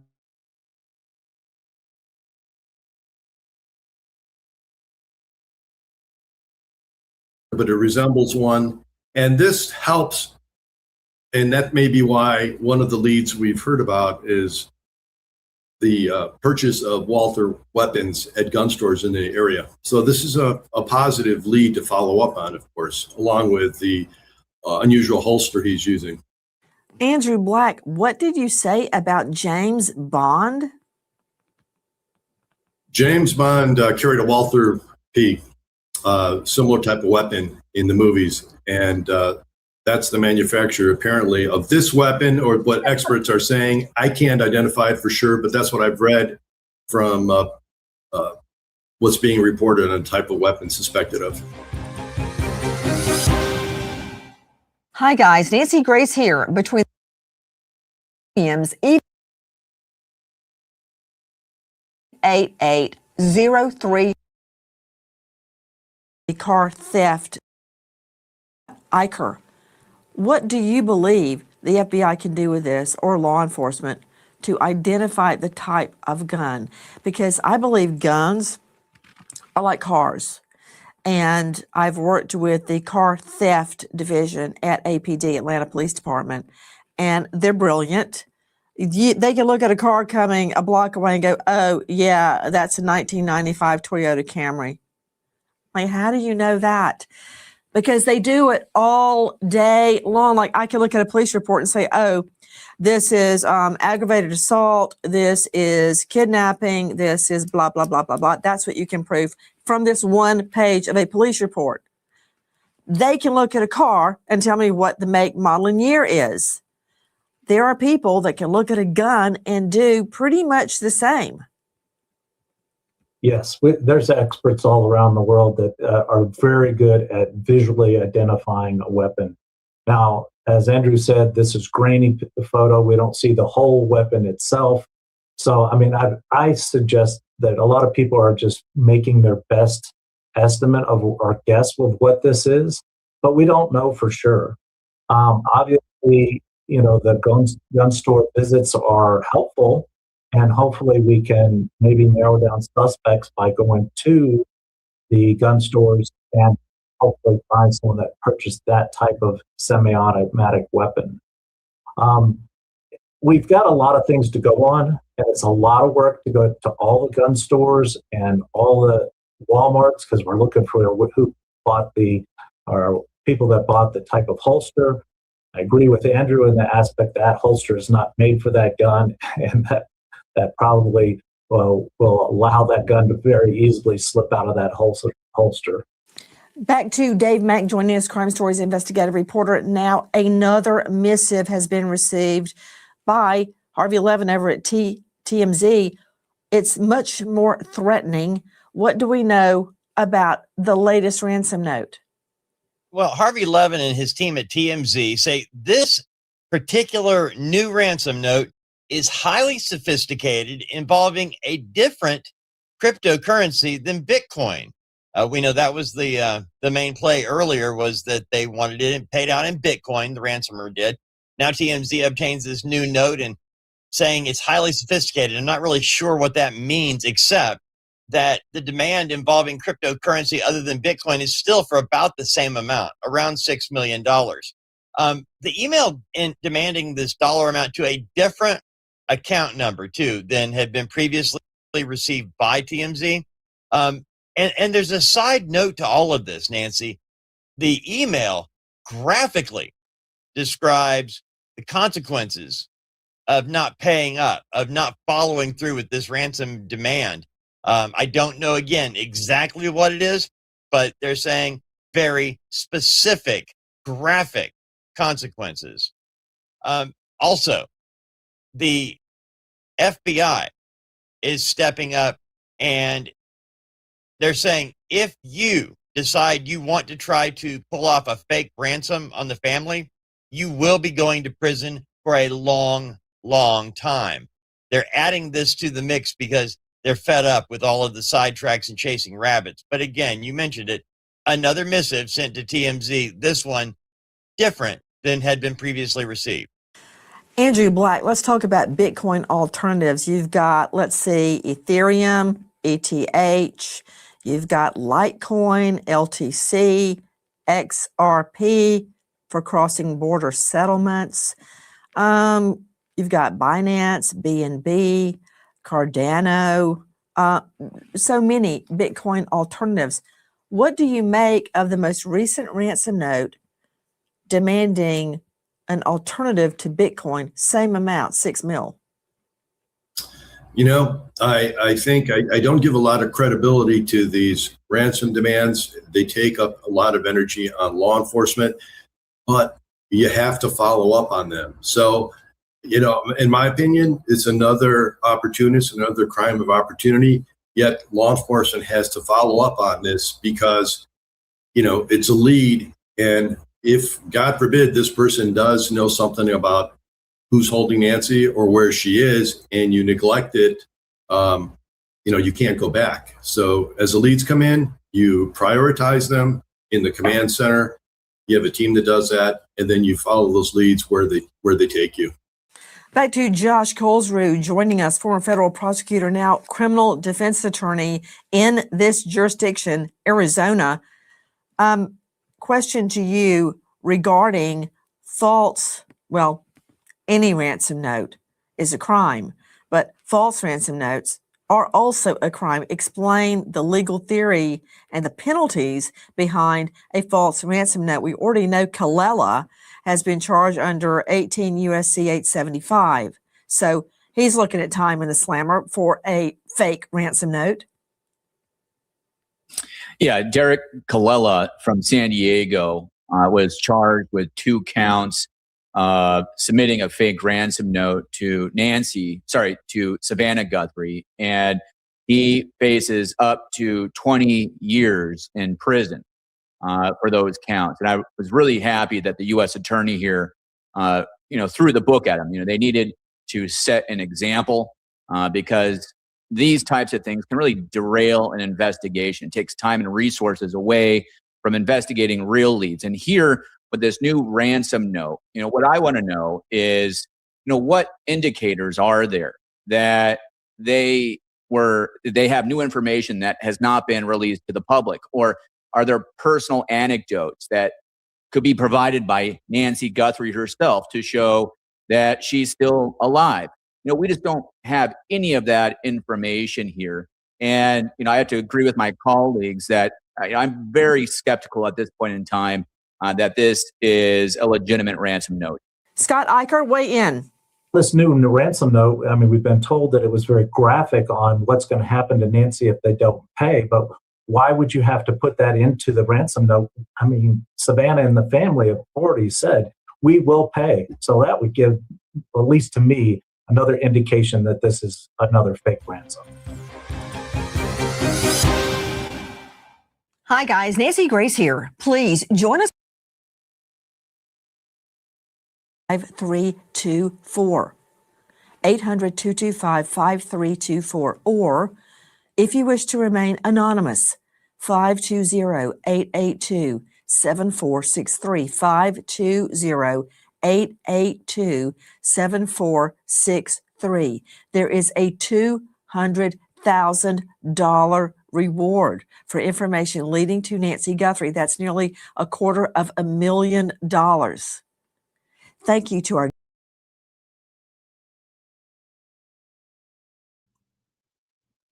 All right. What says y'all? Listen, I'm just going to say it. I'm just going to say it right now. I was skeptic after, I wasn't skeptic. I was just a non-believer of the ransom thing from the very beginning. But I was holding out hope until the first deadline. After the first deadline passed and they didn't pay the money, I was like, okay. But my question is,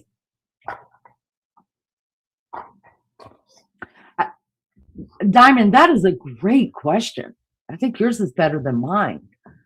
Diamond Lucidity says, do you think the perps are nervous? What do you guys think?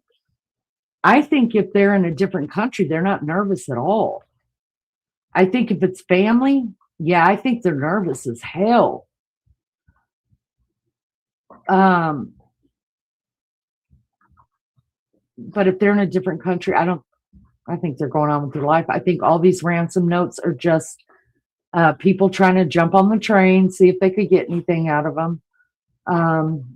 That's just my opinion. You guys may have a different opinion than I do about ransom, and that's fine as well. It's just dumb. It's just, why would you go from one ransom and say you've got at first I couldn't understand the first one and the second one. So then the first one I was like, I'm done with it. And then because I couldn't understand, I was like, who the hell sends another ransom note? And then I got to thinking, well, maybe the first ransom note said, if you get us the money by this time, then you can have your mother back alive. If not, we have another deadline and you can get us the money and you can have her body. And after that, it's gone. So if the ransom notes are legit, I think it's only the first two. After that, I think they're all copycats, want in on the funny business. They think it's funny. When my son's school had a school shooting, let me just use this as an example.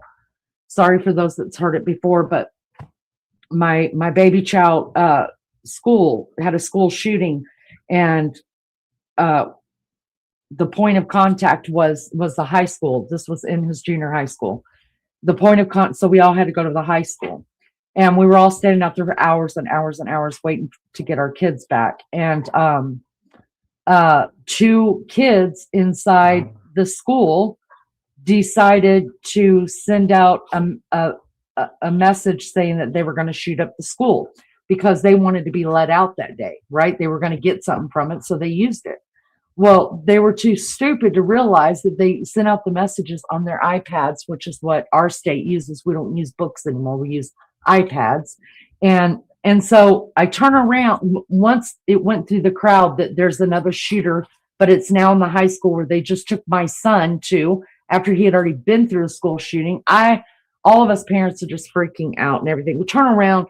I'm not kidding you. I'd never seen SWAT in real time. I've only seen them on the news, but when I saw them that day, it kind of felt like salvation. It really did. Walking into that building, they were in complete tactical, complete black.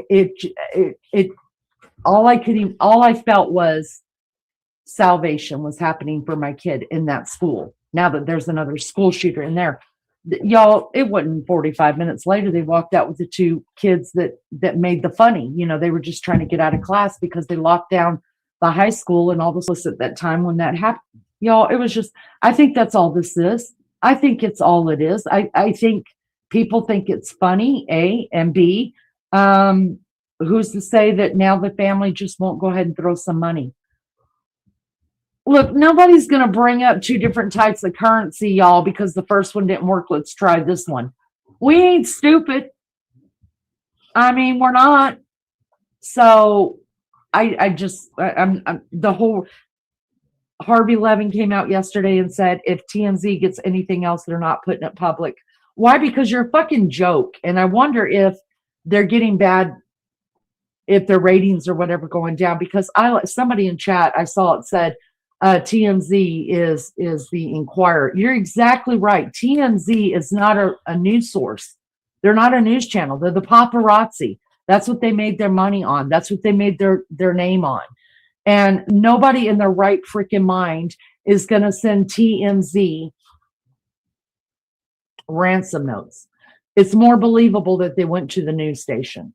And it would have been more believable had they sent the ransom notes to Savannah Guthrie's news station. That would have been completely believable to me. But the most believable thing would have been that we didn't wait 3 to 4 days to hear from the people who were supposedly holding her for ransom. It's all bullshit, you guys. It's all bullshit. Let's see. Yeah, I saw angels. It just looked like complete salvation. I mean, you have no clue when you're that scared and you haven't seen your son. You've heard his voice because it was terrible. Talk about that another time, but it was terrible. So when I turned around, when I thought there was another school shooter in the high school where they had just bust my kid too, I thought I was going to lose my mind. I was going into that school to go get my baby. You hear me? So I turned around and saw all that SWAT, and I mean, they were arm to arm, y'all. I mean, I don't fuck with SWAT for nothing. You hear me? Nothing. Let's see. Lulu says, Erica, yeah, hope they go into a room with Nancy's son and provides him with the proof. I am sure he could save many tax dollars for his fellow citizens. Sorry, y'all. one word distraction, and now I will shut up. I say that all the time. I'll shut the hell up. Let's see. I've had a busy few weeks, extra work, travel, illness. I'm so confused, but also so intrigued. We love our Lulu. She just got engaged to a very. We love her betrothed here as well. Lulu got engaged on Valentine's night. Had no clue whatsoever. He got her and got her good, y'all. Got her good, and it was announced right here on the program. Our co-host, who actually was going to bed, Lulu got in touch with her, and so she got to come back on, and we thought it was something about the case, and instead it was Maggie announcing that Lulu got engaged, and we're so happy for her. A gossip paper, ancient. That is right. That is right. Do you believe it is her son? I think everyone sees a beloved mom or Nana, and Nancy's face touched all of our hearts. Right. Isn't it weird how you get so invested in someone's life like this, and then all of a sudden they're not a stranger anymore in a weird way? Like you take them on, But that, to me, that just shows good. I don't know, like you have a heart. If you can feel something, like compassion or even pity if need be, and you're so worried, it just shows you're a good person. Melly Joe says 3:30 watch and only 63 likes. I'm sure we're worth more than that, guys. We all do us a favor, hit the thumbs up, the thumbs down. Maybe I'll quit saying the thumbs down. Maybe everybody hit the thumbs down. That's what it was, Mel. Y'all do me a favor, hit the like, double tap your screen. It's really easy. Just hit it twice. Call it a day. Well, Valentine's Day survives. Congratulations, Lulu. That's right. That's right. Lulu says we felt so special. Yeah. You know what? That may get Leanie over to Australia to watch my girl get hitched, and then I can make fun of her. Anyways, guys, you know what? We've been on now for 3.5 hours, a little over. I think I'm going to hit the hay. I've got some stuff to do in the morning. I've showed you everything I want to show you. There's so much more that I could say, that I could do, but my voice is terrible, and you guys have heard enough of me. So I'm going to shut the hell up. I'm going to close this one out. I'm going to thank you all for being here. I'm going to thank everybody that did hit the like. If you didn't, can you do that on the way out? I would appreciate it so much. Last person in, shut off the lights. You guys be safe. Lock your doors. Be safe. Call and tell your mom you love her, and your dad. Call them and tell them you love her. And listen, I had to remind my baby child today when he brought his niece back over here so she could go home from her college visit. My kids are all really good about giving me a hug, even if we're only seeing each other for 5 minutes or whatever. But he had something he had to get done at college, and so he's running back out the door, and I was like, boo! And he came running back up to me. I was like, don't ever let someone you love walk away from you without hugging them. And he's like, I'm sorry, Mom, I'm late. And I was like, I understand. I just really want you to understand how important that is, because you never know when the last time is. And listen, grief is hard enough, but when you have to handle grief with a guilty heart, it makes it even tougher. So tell those that you love, that you really do love them. And listen, you don't have to slobber all over them or lick their face or anything else. Just tell your people you love them. Make sure they know. That way, whenever it's their time, you knew that they knew as well. All right, guys, thank you for being here. I appreciate you so much. You guys rock the Casbah. To the mods, you guys, I can't thank you enough for the time that you're putting into this case, as well as we are.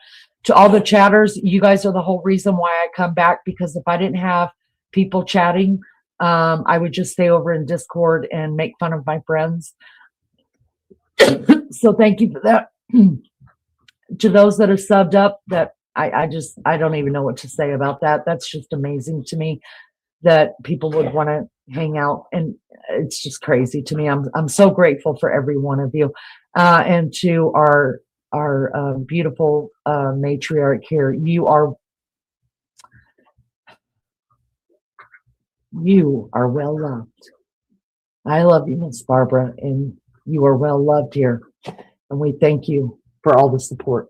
All right, guys, next time, Liz and Maggie will be on today. Like I said, Eastern Standard Time, 2 to 3 o'clock. Get your bells turned on so that we can ring them. Nothing more we like to do than to ring people's bells. Love you guys. Thank you for coming in. Y'all be good or be good at it. See you next time, guys. Bye.